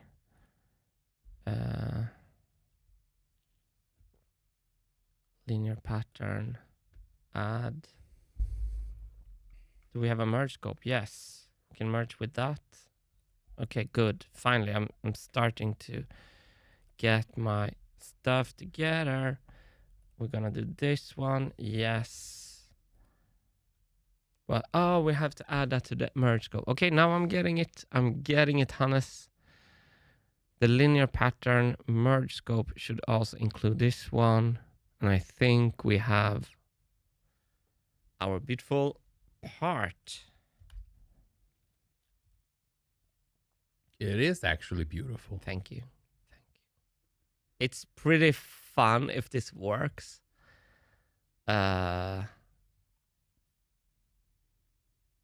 It's pretty fun.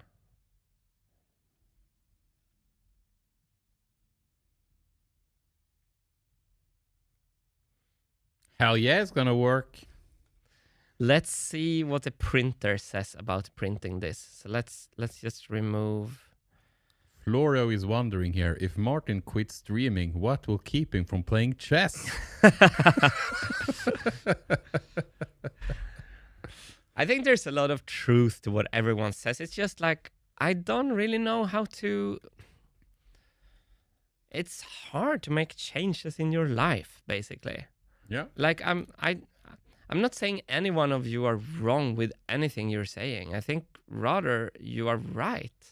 It's just that, like, I shouldn't do fillets on these, actually, just because. Perhaps this one.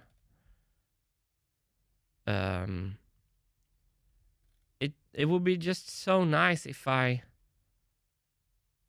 could, like, immediately act and change how I function. I've been to 9 therapists my life. I've been 9. Yeah, I think that's an under exaggeration, actually.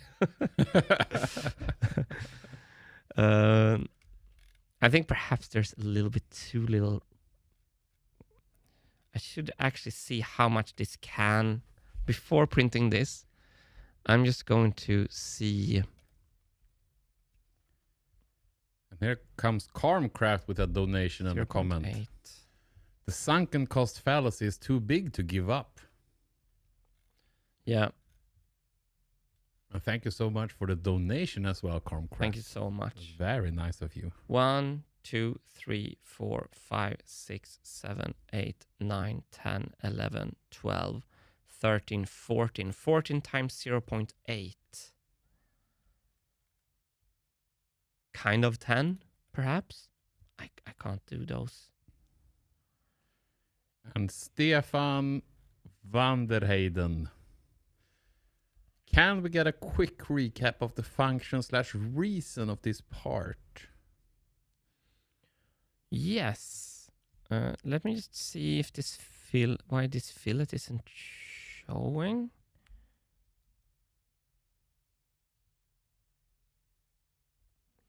I want to try to close the gap between the vibraphone bar and the resonator pipe, which is perhaps part... Why? To increase the volume of the vibraphone while still having it move. So it's perfect storm with everything that everyone is not thinking I should do right now.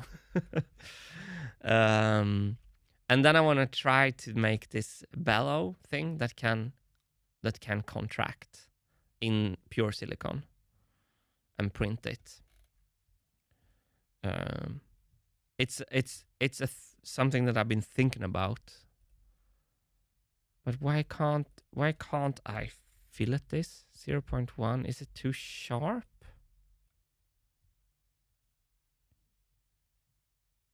So this might be an example of where I should have involved this in the sketch. Was that an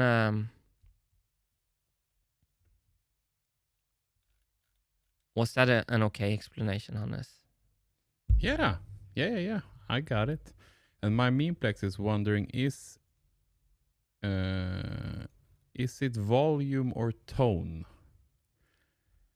Because if volume, we have these things called microphones, which you will be using anyway. True.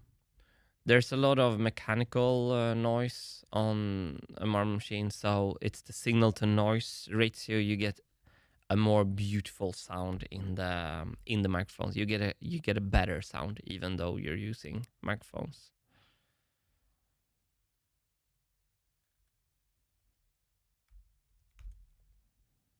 So it is, but it's also like the ratio between the attack, the transient, and the singing out, like bum or the bum. This increases the ladder. This reduces the harsh attack and increases the ladder. So it does changes the characteristics. Thank you. I'm gonna add this, and I'm gonna add this. Oh, that looks okay. We have one thing more to do in the first revolve. And then Hal comes here with a pretty nice comment to you here. I have a lot of empathy for Martin when it comes to his mental state regarding this project. I went through something similar in the past. I don't envy the pressure he's under. Thank you, Hal. And it feels a little bit stupid complaining because it's so it's like I'm having so much fun. It's my own, it's coming from me, like it's myself. So I think when you add like so much pressure to yourself, you it's a little bit ridiculous for me to complain about myself adding the pressure. But it is true. It's a pressure I think a lot of people would want, but it's I've been sacrificing almost, like, I've been sacrificing a music career. I've been sacrificing like a lot of it. I would do it again though, Hannes. That's fun. But that's very much because you are here with me, Sam. Also, you make it so much nicer. But it was a very nice comment, Hal. Thank you. And Andrea is wondering, with a donation here as well, what is the minimal internal dimension of the bellows? It's if you mean this, it's 36.2, which is the same as these PVC pipes, if that's what you meant. And I'm wondering if we would do an intersection. I don't know how to do intersections, actually. Let me ask the Oracle quick here. How to do an intersection view in Onshape.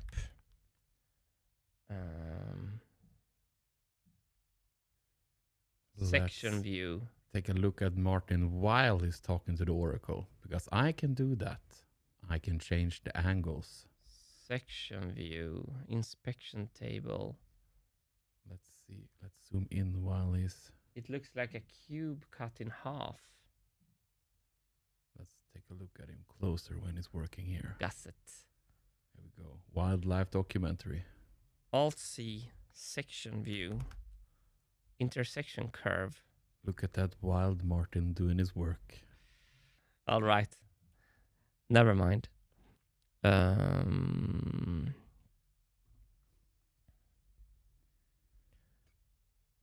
I was just thinking about this inner corner here, if that should be... Huh. Let's putting this on the printer, see what it says. Harmcraft says here, Martin, maybe one tool you're missing is a force gauge, which measures newtons. This way you could find out how much pressures the marbles exert on the bar and how weak the bellow needs to be. I have a force gauge. I don't know where it is. It's a Somewhere in the organized studio. Very good idea. Bellow test 1. Export. And Jimmy is wondering here, he also added with a donation this comment here. Will the bellow touch the plates? No. The holder will touch the bellow and the plate will not touch it. Because that would kill the sound immediately. Let's do an inception angle here.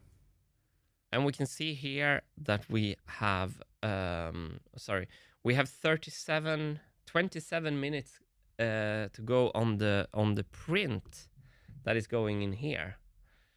So in 27 minutes, the active print is done. So let's go in here in preform and let's try this bellow thing. See what nightmare we're up to with printability.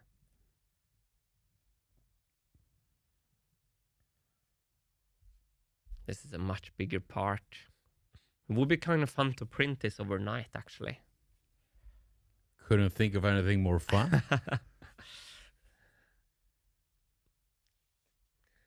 But fun also, a lot of people suggested now with the physical prototyping, the MVP. So perhaps we should do that. That's good. People see the value in that as well, because that to me feels more like tinkering sometimes. Okay. Let's try to auto-orient. Okay, so it's even doing it as an angle here. You see that? Mm-hmm. I wonder why. Let's try auto supports.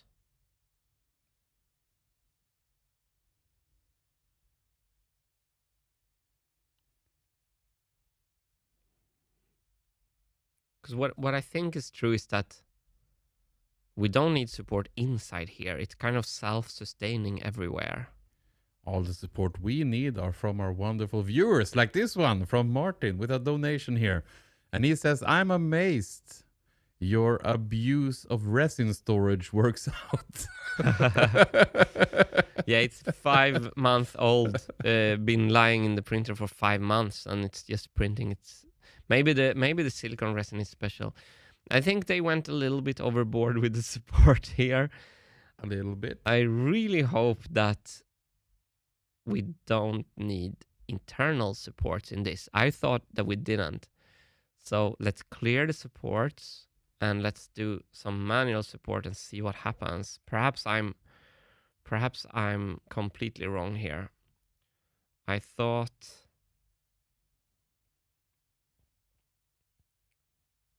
apply. I think this is fine. Mm-hmm. Like this. Because I think you see it's not hard red. It's a cup. It says a cup detected. Oh, sorry. Let me go back to just the 3D printer while No, let's go to my Inception cam. Oh, you have an Inception cam. Oh, you did that from Vänersborg. That's fantastic, Hannes. Yes, I know. Nice. Look at my creativity. Freeform. I saw Jasper comment on it earlier. He wanted to see that angle. Oh, nice. Jasper is everywhere nowadays. Jasper.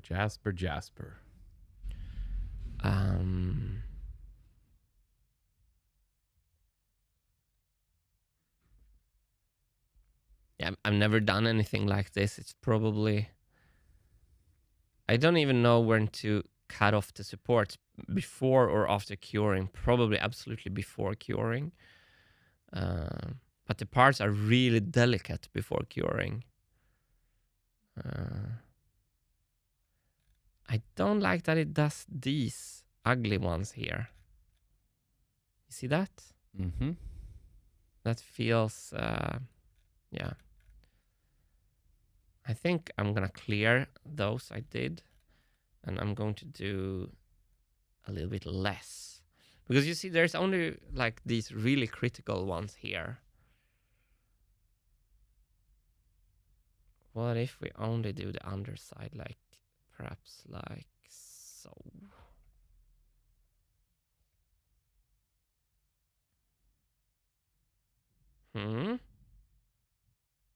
What can go wrong? Nothing. Absolutely nothing. Pretty cool. We made a resonator pipe that can change length with the movement of the vibraphone bar. We'll see. We'll see. I'm going to take away a lot of lessons from this. Perhaps we can use, probably not, but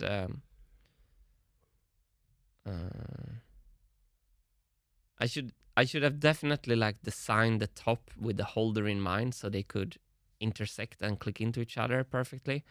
But that's fine. So here's not a full raft. Oh, because I had this none. I think here, I think I should do the raft. Mini rafts I want. And now I want to add this change that I used to do. But if I reset, yeah, okay. It did what I wanted it to do. No? Okay, clear. Not full raft. Okay, now we got full raft. Let's see what that does. Yeah, that's better. And Andrew says, Hannes, can I have an answer to my super chat? And yeah, I think you already got that, Andrew. It was the mean internal dimension of the bellows. And Martin answered that earlier.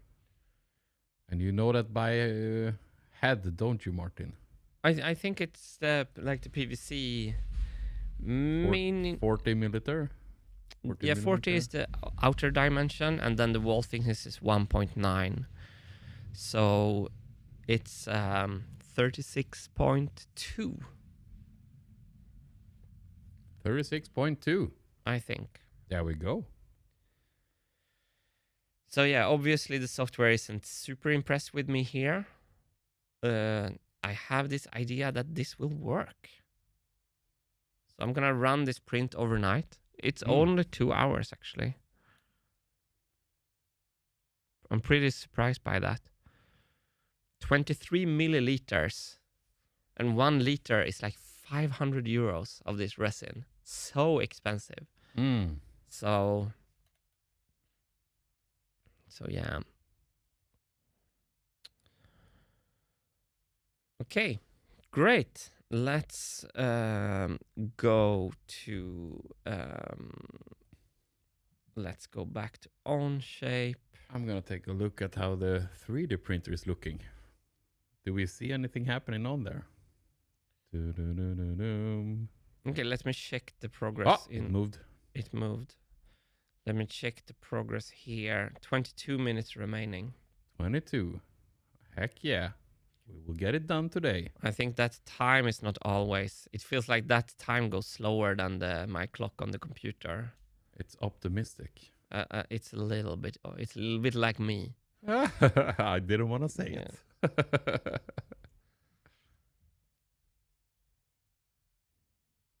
So now for fun, let's just think a little bit about how we can do this prototype holder with this bellow in mind.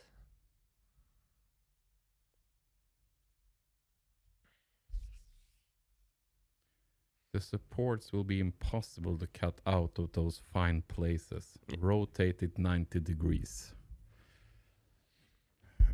Dennis, yeah. If we rotate it 90 degrees, I'm gonna have support at...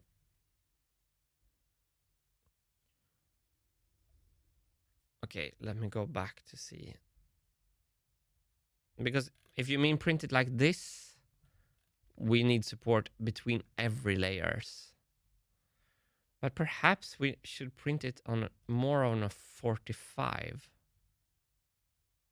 No, probably not. I think it's the best print direction. I'm fine with it looking ugly on one side there. It's not going to look nice. It's not going to look clean. I agree with you.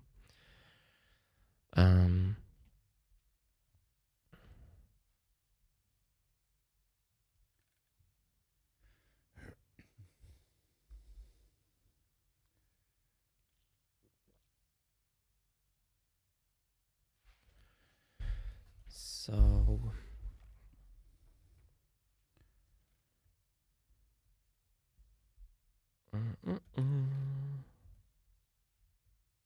Is the bellow compressed right now? It looks pressed in.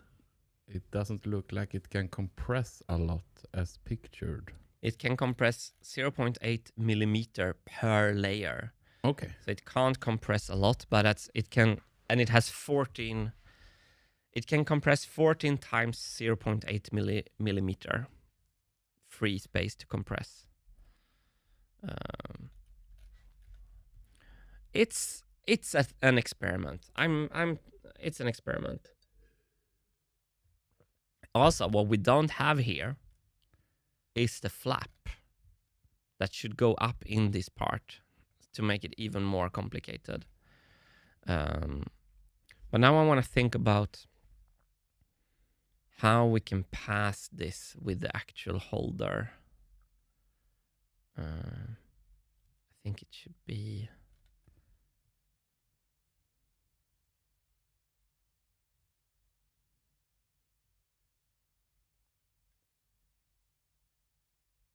for the prototype, not perhaps for the machine itself.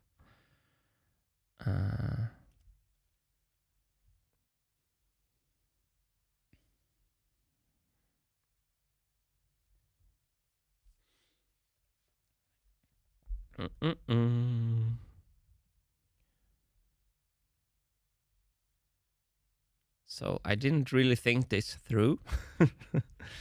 I should have done it in a different order, but I was inspired. So I think with this thinner tube, I think this tube can go much higher. It's just actually the last little part. Okay, but we haven't printed this yet. So let's hide this. I'm gonna think it through now. Let's hide this.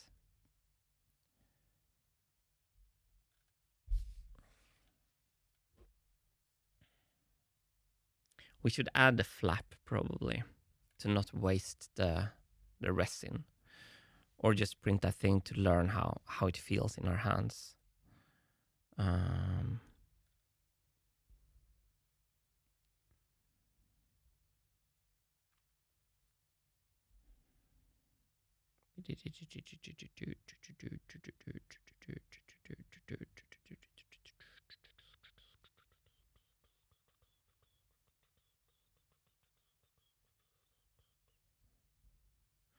Oh, the bellows can be... So the top part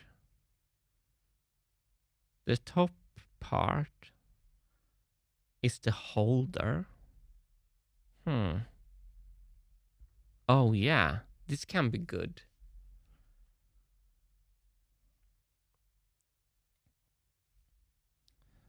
What about this, Hannes? New sketch.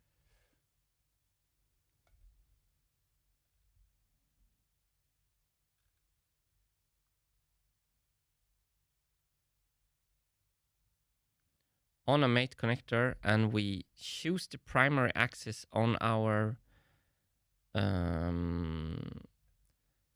by realigning that we learned on the default geometry with the right plane. Boom. Here's something interesting.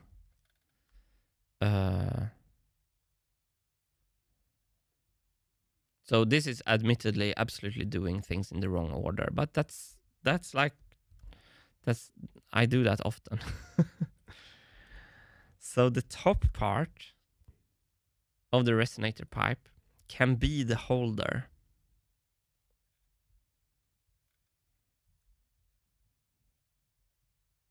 Why can't I Shift L?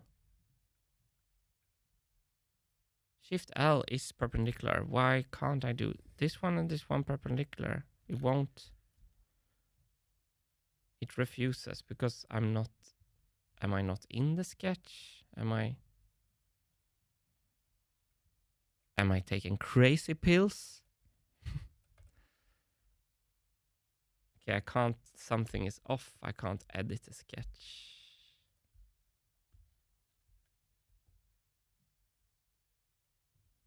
It has a minus sketch. Oh, that's because it's not fully defined.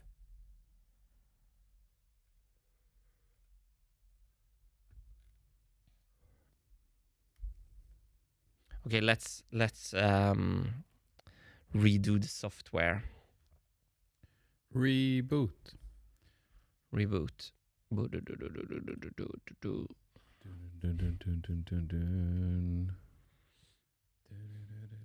I think we talked. Come on now, let's move. I think we talked a lot about. Yes. Oh, you got a movement. I got a movement on there. I think you and I talked a lot about like for how we're like picturing, how we've been picturing the project. Oh, now it works. And that we wanted it to be a little bit more raw as well. And not so just rose-colored glasses like we've been doing quite a lot. Yeah. Like showing all the best takes, best angles, yeah, best edits, happiest moments. Yeah. But perhaps now it's getting too mopey from my side. I don't know. What do you think, Hannes? I also like it, kind of. It speaks the truth. It is frustrating. 36.2 divided in 2. Something that is hard is frustrating. Want to hide that old sketch. Oh, I like this idea. I really like this idea.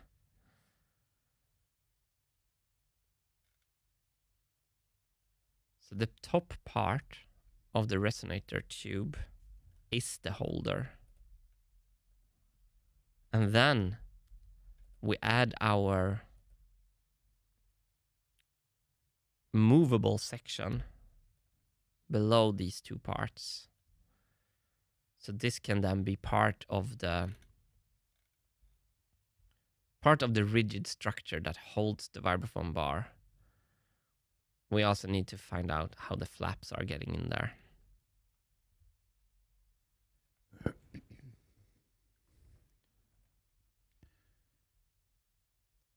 So this is the beginning of the actual holder. I'm just gonna sketch out something stupid to show everyone what I mean. So this will move with the plate, which will become obvious soon. This is fun.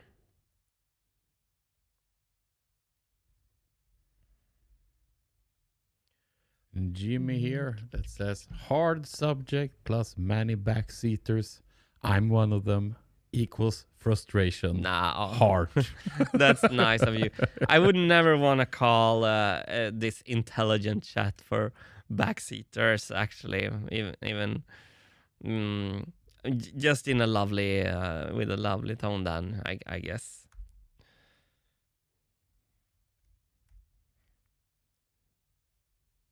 Let's sometimes like I need to get thicker skin. Ask my girlfriend. She's like, she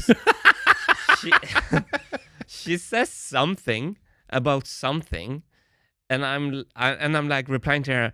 All right, so you're downloading Tinder now. Okay, like she's like that. Should we take out the trash, Martin? Perhaps? And I'm like, that's passive aggressive, and I see you downloading Tinder right now. You hate me forever. Like, What are you, an artist? Oh, you mean I get a free pass from the snowflake professors? I don't know. I guess we all are sensitive to criticism when our whole life is presenting stuff that gets criticized. It's difficult to live with us, I think. So applause to our girlfriends. Wait, you're the same, right? If your girlfriend doesn't like something, you're like, okay, the world I'm worthless. Yeah, exactly. I'm worthless. I knew it. I knew it all this time. Yeah, damn it. It's so pathetic. Yeah, it can be. And also, then how will they ever feel like any freedom in expressing what they feel if they know that we will just melt at the first mention? Because I guess we have some redeeming qualities as well. We have to surf on those redeeming qualities, right? We have to admit we're not perfect. I know. So much fun. Yeah, we're very alike in many ways, actually. Yeah. I wonder why we enjoy working together. Perhaps we're enabling too much of that snowflakiness. I don't know. You don't like me. I don't like that. You don't like me saying that. I don't like that. Yeah. Now we can just scrap everything.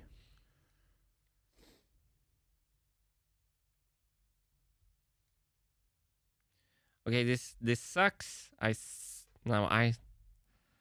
suck. I'm trying to do this in such a bad way. Let me sketch it from the top of that thing instead. Delete. But I can see where we're going with this. I can see when marbles are starting to roll, we get the streaming fully locked in. I mean, this is...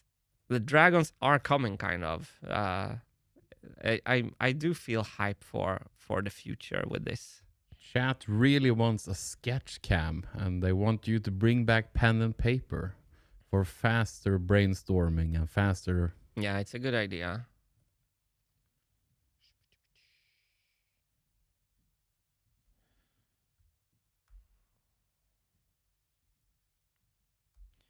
Let's do this. I'm gonna sketch it ugly just so everyone understands it's a sketch.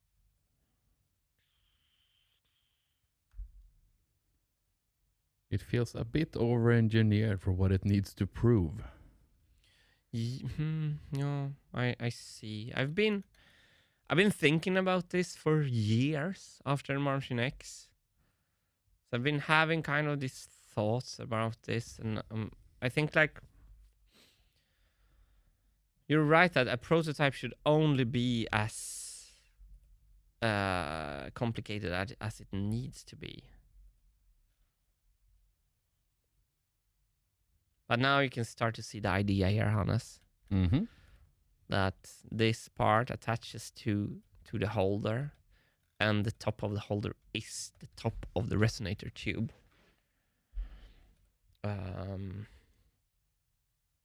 And then we add our beautiful grommet.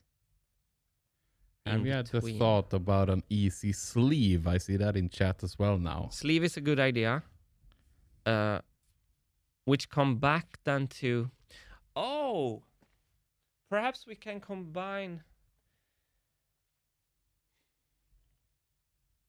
This is fun, chat. Because someone wrote earlier, what about the linear movement? And I was like, oh, but the springs and the counterweight is so much better. We can combine a linear movement with a counterweight, which makes this... Because this is not moving around the tube. But if we make a sleeve that slides on the tube and make that linear movement be lifted up again with a counterweight on a pivot. Hey, that's actually really nice. Because this is actually moving forward. That's a great idea. Let's do a sketch cam with some paper and pen, Hannes. You see, chat, we will get there. And Martin, our dear friend, has a donation and a comment here. This honestly feels like trying to answer a question Martin already knows the answer to but refuses to acknowledge to himself. Movement equals much problems.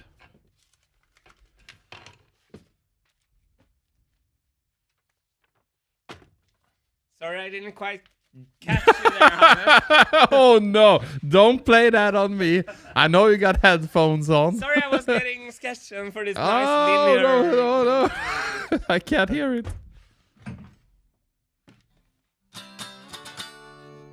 Oh, wow. New scene, sketch scene.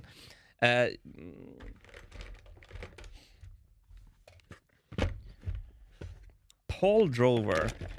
I'm gonna answer you, Martin. Thank you for the comment. Paul Drover, the design requirement teacher that we have scheduled for a stream Monday afternoon next week, said to me, it's more important to make a wrong decision than make no decision at all, to not end up in analysis paralysis. I need to go down the line of this thing. When I see that I can't make this work, I'm gonna kill this darling. I wish my brain was more nimble so I could just like, oh, let's make it simpler, we're gonna kill this darling. It's not how I work. I can't change myself, apparently. I'm not like... But I will change my mind if I see that I do have to.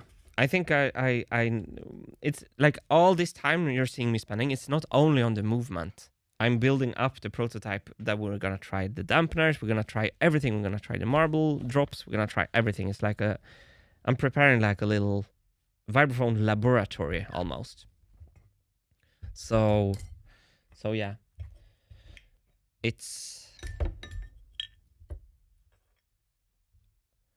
Om inte hade funnits hade gumman skjutit björnen med kvasten, vilket... So there's my...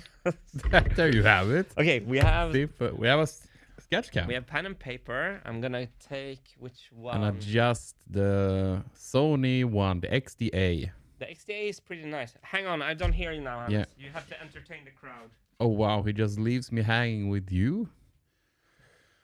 Which is a great moment for me to just bring up, and especially during these streams when we have a lot of frustration building up here, to be reminded that people still believe in this is crucial for us. Yeah, we're still working hard. I'm working hard to keep Martin above the water here. And the fact that a lot of you are backing this journey makes it all possible for us. So we appreciate it greatly. And I know that chat, you write a lot of great things. I can't read everything. I try to pick up every now and then on some stuff. I don't want to derail too much, but sometimes it's good. Like now we get a sketch cam. People will love that. So let's see if Martin just gets that set up. So let's see. Andrea found 40mm FlexiTube on Amazon and sent the link. So where did you send that, Andrea? Did you send an email or something like that?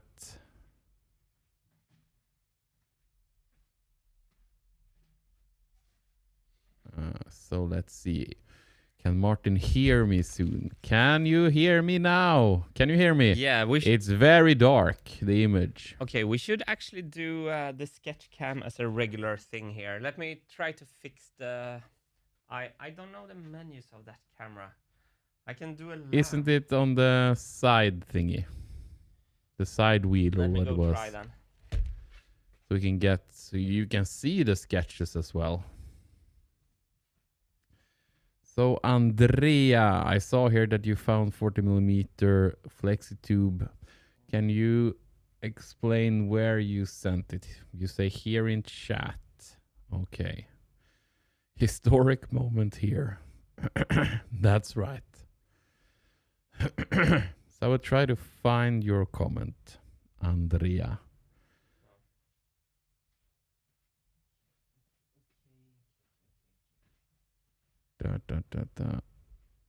Difficult.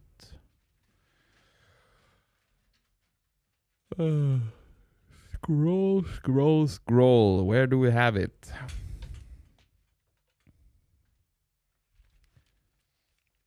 Can you post it again, would you, Andrea, so I can take a look at it? Yeah, this is super annoying. I couldn't really do it.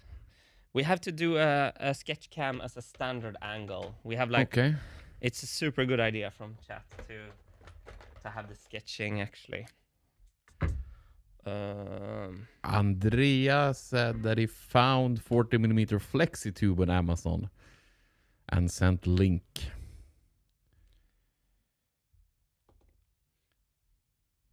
Yeah, I think... Okay, I think...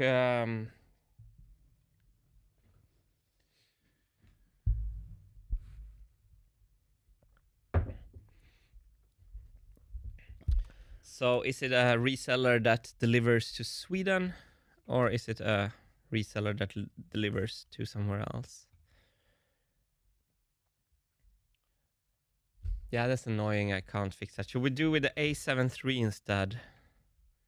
So, Yeah, perhaps. Sorry for this, everyone. We're gonna do a permanent sketch cam, like yes, from the top, like nicely. It's a good idea. Yeah, and while Martin is setting that up, I can take a moment here to thank our dear friend Martin Kowalczyk for gifting 5 Wintergatan memberships. So thanks to Martin, we now have Captain Caveman, the Notorious M, Wolfie from Colorado, Amanda, and Susumi has now become members on YouTube thanks to Martin. Look at that. In the sketch cam and everything. Upside down. Oh no. That is great. Oh, thank you so much, Martin. Let me see if I can get it sharp. All right, just to convey the idea here. It was a super fun idea from chat. So previously someone said, I'm gonna move my mic here. Previously someone said, I'm gonna draw it my direction and then turn it around for you. So I started with this pivot idea and a counterweight here. So it's pivoting forward like that, and the weight is doing that and pivot like this. Problem here is that we have a kind of an arc movement here. It's not moving along the axle of the resonator bar. So then someone said, why not make a linear movement? So if we do a close-up of the bar here, and here's the resonator bar. So we're thinking about a linear movement like that. So it moves straight down. It moves with the resonator tube. And I said then that springs have been super hard, or like I really wanted a counterweight. And now I realize there is no conflict. We can have both, because that came from a sleeve idea. What if the tube is just like a telescoping tube? It goes into itself. So instead of this grommet thing, we just have a telescoping tube, And what I really like is that I think we can do both. So let me just draw that from my angle. So let's say the plate is moving, and I think it looked, the tilt is nice, but the downward, the full downward press is also perhaps really, really cool. So we have some, these are just to show some linear stuff. And a sleeve. So we can see through that there. A little sleeve. And then the only thing we need to do is to not get this stuck here, but we have a pivot point here to the pivoting arm with the counterweight. Wait, it needs to be a slot down here somehow. Okay, we need to figure that out. Which means that this can move completely linearly with the resonator pipe, while we can still have a pivot arm with this counterweight to lift it back up. So we need some kind of, this can kind of just sit like a lifting thing underneath something and just push it back up. That would perhaps start to... Anyway, it's a fun idea because it might combine the best of both worlds. Because I found it really efficient when we have a long arm here, really short arm here with a heavy adjustable weight. There's something in that makes it really simple for the marble to create this nice movement. The return action, we can tune this really simply by adding more and more weight. And then we can have this sleeve idea. So the sleeve idea is, if we look at the tube like this, we can have another tube that goes over it and at the end like that.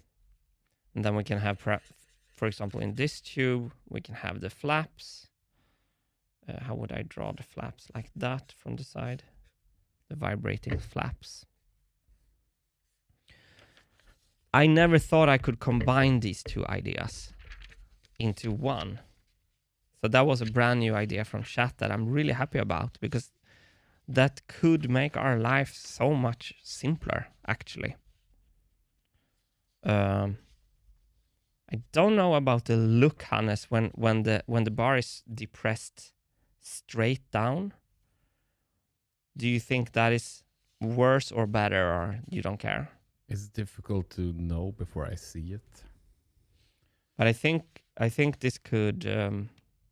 I also think there is some, if we make this linear stuff, however we make it, it's gonna keep the vibraphone bar at a very precise location, which is good.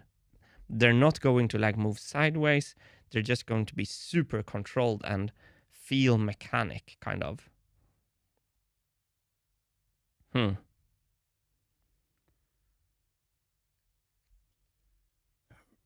But if we go back to CAD and see, we don't, I'm not sure we are having, did I sketch a pivot point, Hannes? I think I did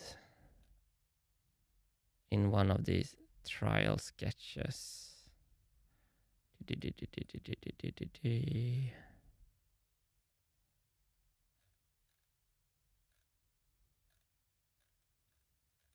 Is it over here somewhere?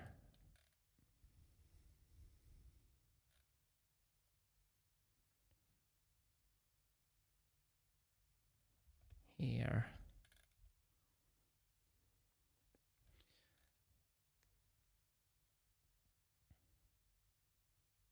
So yeah.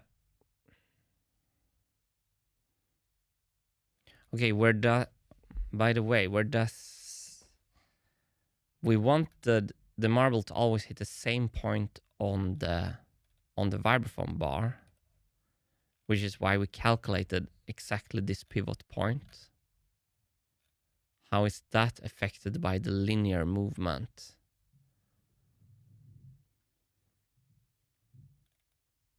If it's angled like this, the linear movement is actually worse, because then that will make the marble hit a bit lower on the plate, which might be fine. It's not very often it will be hit in its downward position, so I think that's fine actually. The repeated note is fine. I really like that idea. It actually helps, it could help a lot to simplify things. Because if we were to use this one, let's see if I can move this. Where is the transform? Translate by line. But I need a sketch then. I need this line, all right?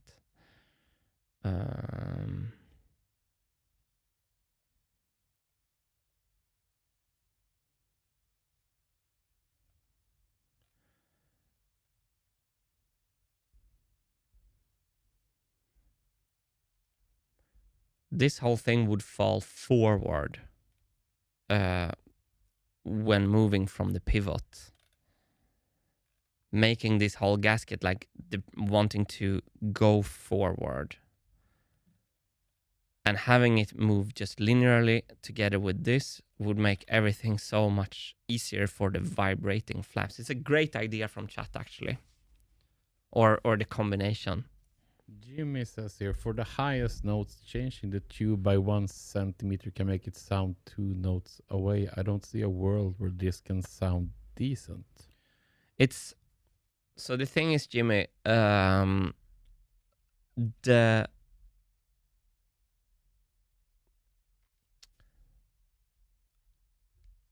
resonator pipes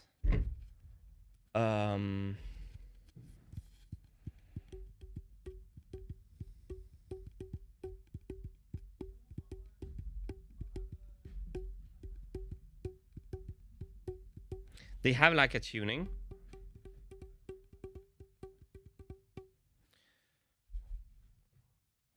The bar would like sing. It's a very short moment in time when it's changed. It's like, it's like it's going to go back to its length in a very precise manner. So like 99.99% of the time, the tube has its correct length. It's just at this little movement. And when it's out of tune with the bar, it will just not resonate. So it's not like it's going to go, it's just going to not resonate with the bar as good at that point. So it's not going to be like a pitch bend, because the bar is still sounding without the resonator.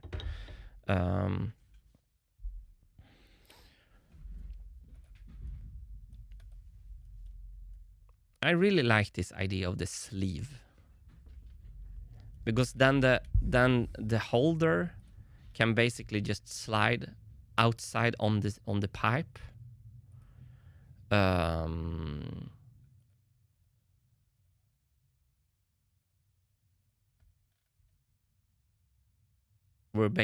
We can basically skip that part that we just made, which is absolutely fantastic. And it's much simpler. I just need to think where the axle for the what is it called, vibrating flaps comes into play. And then we need to check a little bit how we're doing this connection from the lifting with the counterweight, because if we're pushing on this side, I think it's going to not move really smoothly. We would want to lift it like really where it's by the linear rails. Sorry if I'm not making that very clear. What I've been worried about, I've been thinking about sleeves, is that what happens if the diameter of this is larger at this very end? How would that affect the resonance? And that's why I love this gasket idea or bellow idea, because it could keep the diameter and still move. And perhaps the gasket can find its way into this somehow with the linear solution. Now I'm really happy for that solution actually, Hannes. It opens up a simplicity that we might need or might not need. Because I was thinking, if this falls forward with a pivot, that it could slide on top of the gasket and then be back in sync. Yeah, there's a lot of thoughts. Do you think the 3D print is done? I can check.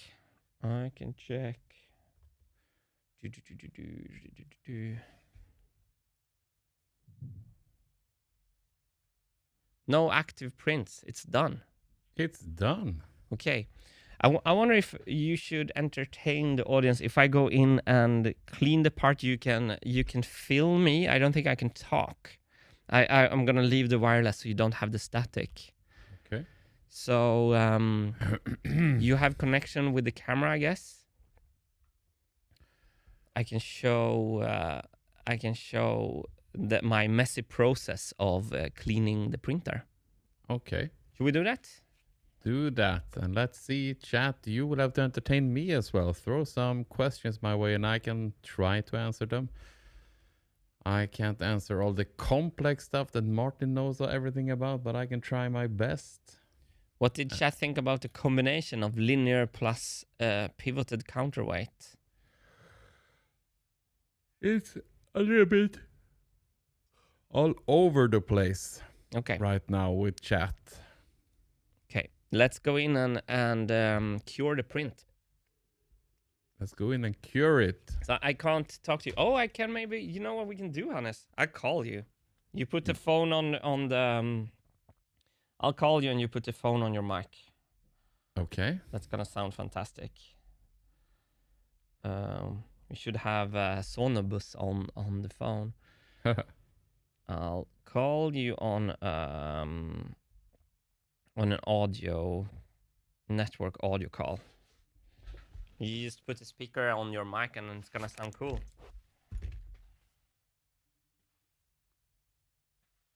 There we go. There we go. Wonder if people can hear you at all. If you push the phone up against your mic, they should absolutely hear me. We can see what they say. Otherwise, just put it on speaker. You can put it on speaker. Do that. There we go. Yeah. There we go. We have Martin through the magic of phones. Low-tech solution here. So you can see my messy process. Here we are. There we are. On the printer. Oh, it's the first time seeing supports. That looks really messy. Fun.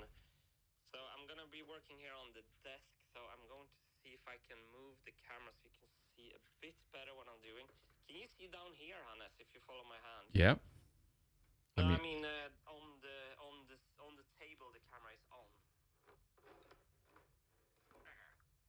Not really. It's the, I think this, yeah, something like that. This is what I want to show. Yeah.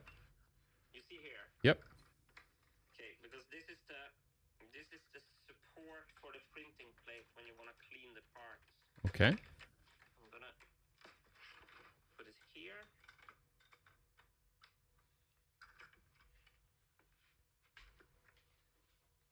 Safety first.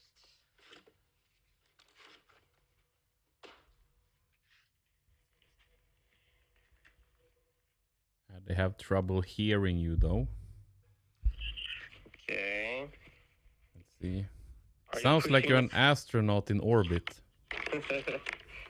That's not bad. Are you max volume on the phone and pushing it against your mic? Yep. Okay. I'm going to try to speak clearly then. Now we need to lock this print plate off. You see this? Yeah.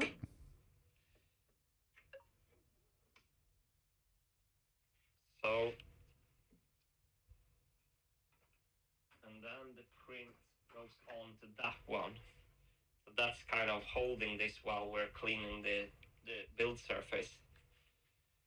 And I've never done this before, so it's probably if someone in chat knows how to do resin printing, they can give me a lot of advice here. But this is to actually I don't need that because we're going to start the second print. That's for the there. And then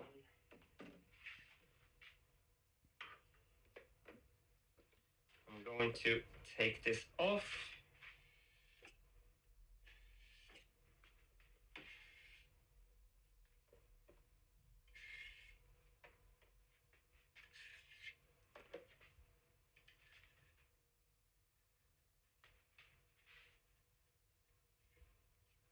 Probably start with the thicker parts here. Right, I can switch to phone. Can you hear me, Hannes? Yep. Are you seeing this? Yes. Cool. Using your spatula. Yeah. So here's the uncured part. We're coming back to that one soon. First, I'm gonna clean. Oh wait, I can actually. First, I'm gonna clean this off. And the guy from Formlabs with the intro meeting said that there's no.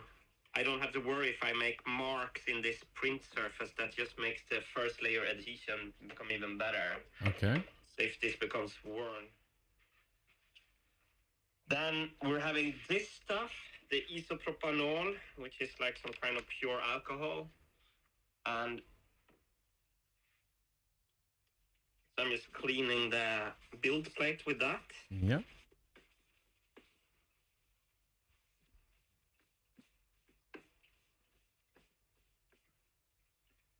Doing a pretty bad job of it, but I think it's fine.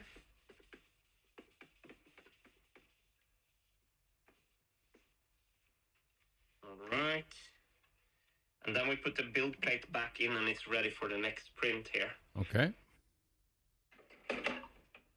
Like that. Is the build plate platform locked and clean? Yes. How did your print come out? I think it looks good. I'll give it a thumbs up. And it's ready for the next print. So now back to the actual print here. I guess we want to try to break these supports off before curing it. So I hope I can do this like this. I've never done this before. Are we getting this? Yeah, we can see it. I can probably zoom in a little bit. We get closer to the action. I'm just going in there and pulling it off. Kind of worked. So here's the support. I just pulled it off. And I think I'm gonna cure this and I can do the cosmetics after the curing. So let's put this away. Now we need to clean this part. So we're gonna clean it in that alcohol. And I actually have a sonic cleaner, which is the proper process. Then you put this in a Ziploc bag in this alcohol and you clean, and then you put that in water in the sonic cleaner. I don't have patience for that. And it turns out like if I don't want the parts, it's not like I'm not trying to win a beauty contest with these parts. I'm just like seeing if there's trapped resin. For example, in the screw holes, I think there's trapped resin. And I want to get that resin out of here before curing the part.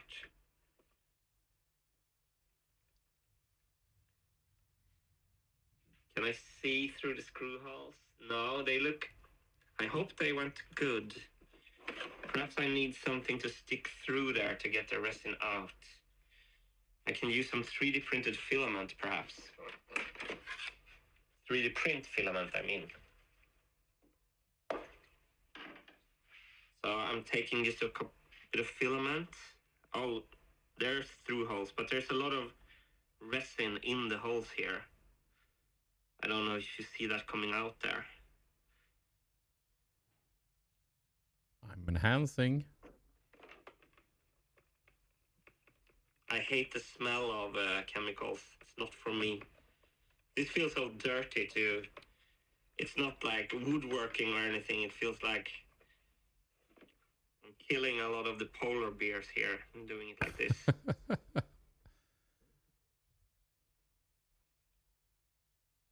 So now I can see the light through both screw holes. Good.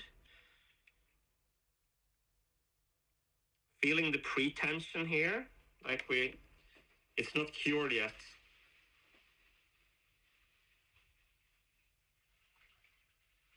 Interesting. Feels very like flimsy right now.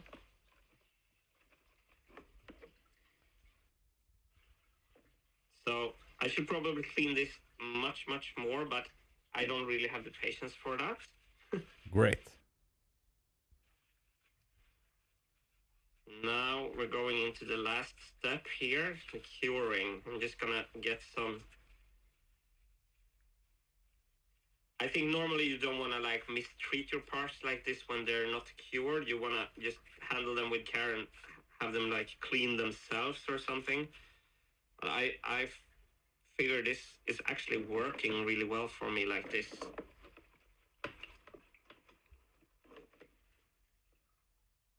Like that. People are screaming that you should wear your respirator. Oh, for the alcohol, yeah, that could probably be. So now you have a glass of water here. Do you see it? Yeah. In the part goes. And we're gonna go over to this one, the curing station. The oven. It's, we can go for silicon, 48. But that's only 10 minutes, and I feel that's a little bit too little. So I'm manually bumping it up to 30. Let's do 30. Yeah, let's do 30. And it's curing. Damn, nice. So, I don't have a respirator that takes like alcohol smell, chemical smell. But probably I should. I think perhaps I do have. I think probably you should use respirator. Yeah. I don't have. Perhaps I do have. So gloves come off. The gloves come off, Hannes. Nice. That's what I want to hear. Yeah, and we're gonna go and print that gasket we made just to learn about it. So we have one in the oven, and we're gonna make one more. Great. And this is how beautiful Hannes is on my phone. There he is. Yeah, Vanessa Paradis. Yeah. All right.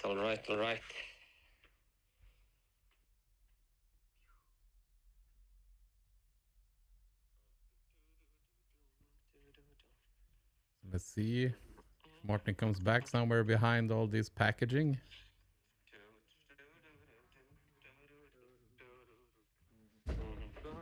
There he comes. And I missed him. Da.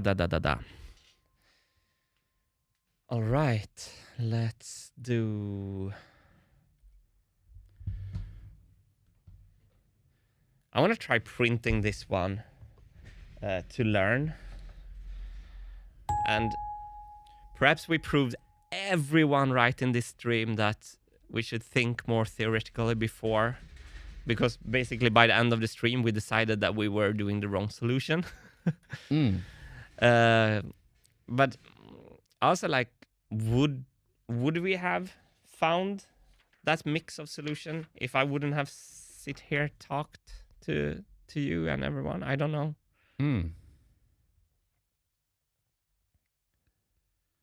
Martin with a donation and says that you should install fume extractor near 3D printers. We do have, yeah, that's why we have them in another room. So I don't have them by me. So I just go in and I go out. But that could probably be better. All right. Let's go back to this.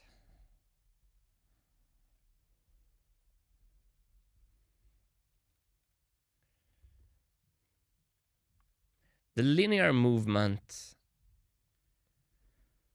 could be a game changer for the simplicity.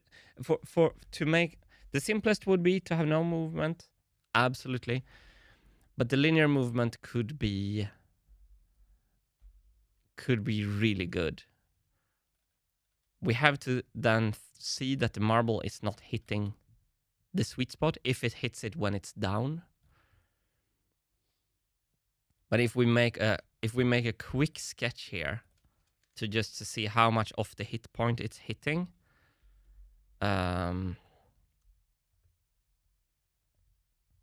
wait.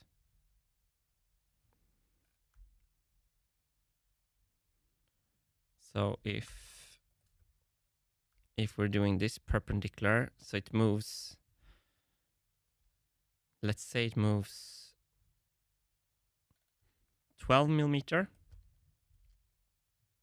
It moves this much. We would miss the hit point with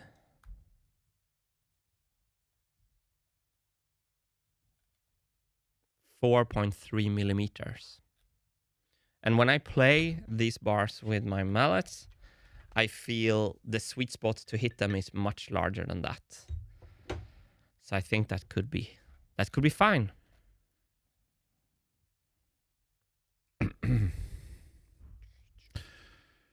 Stefan says here, Hannes, could you utter the words curved telescoping tubes around point of pivot to Martin?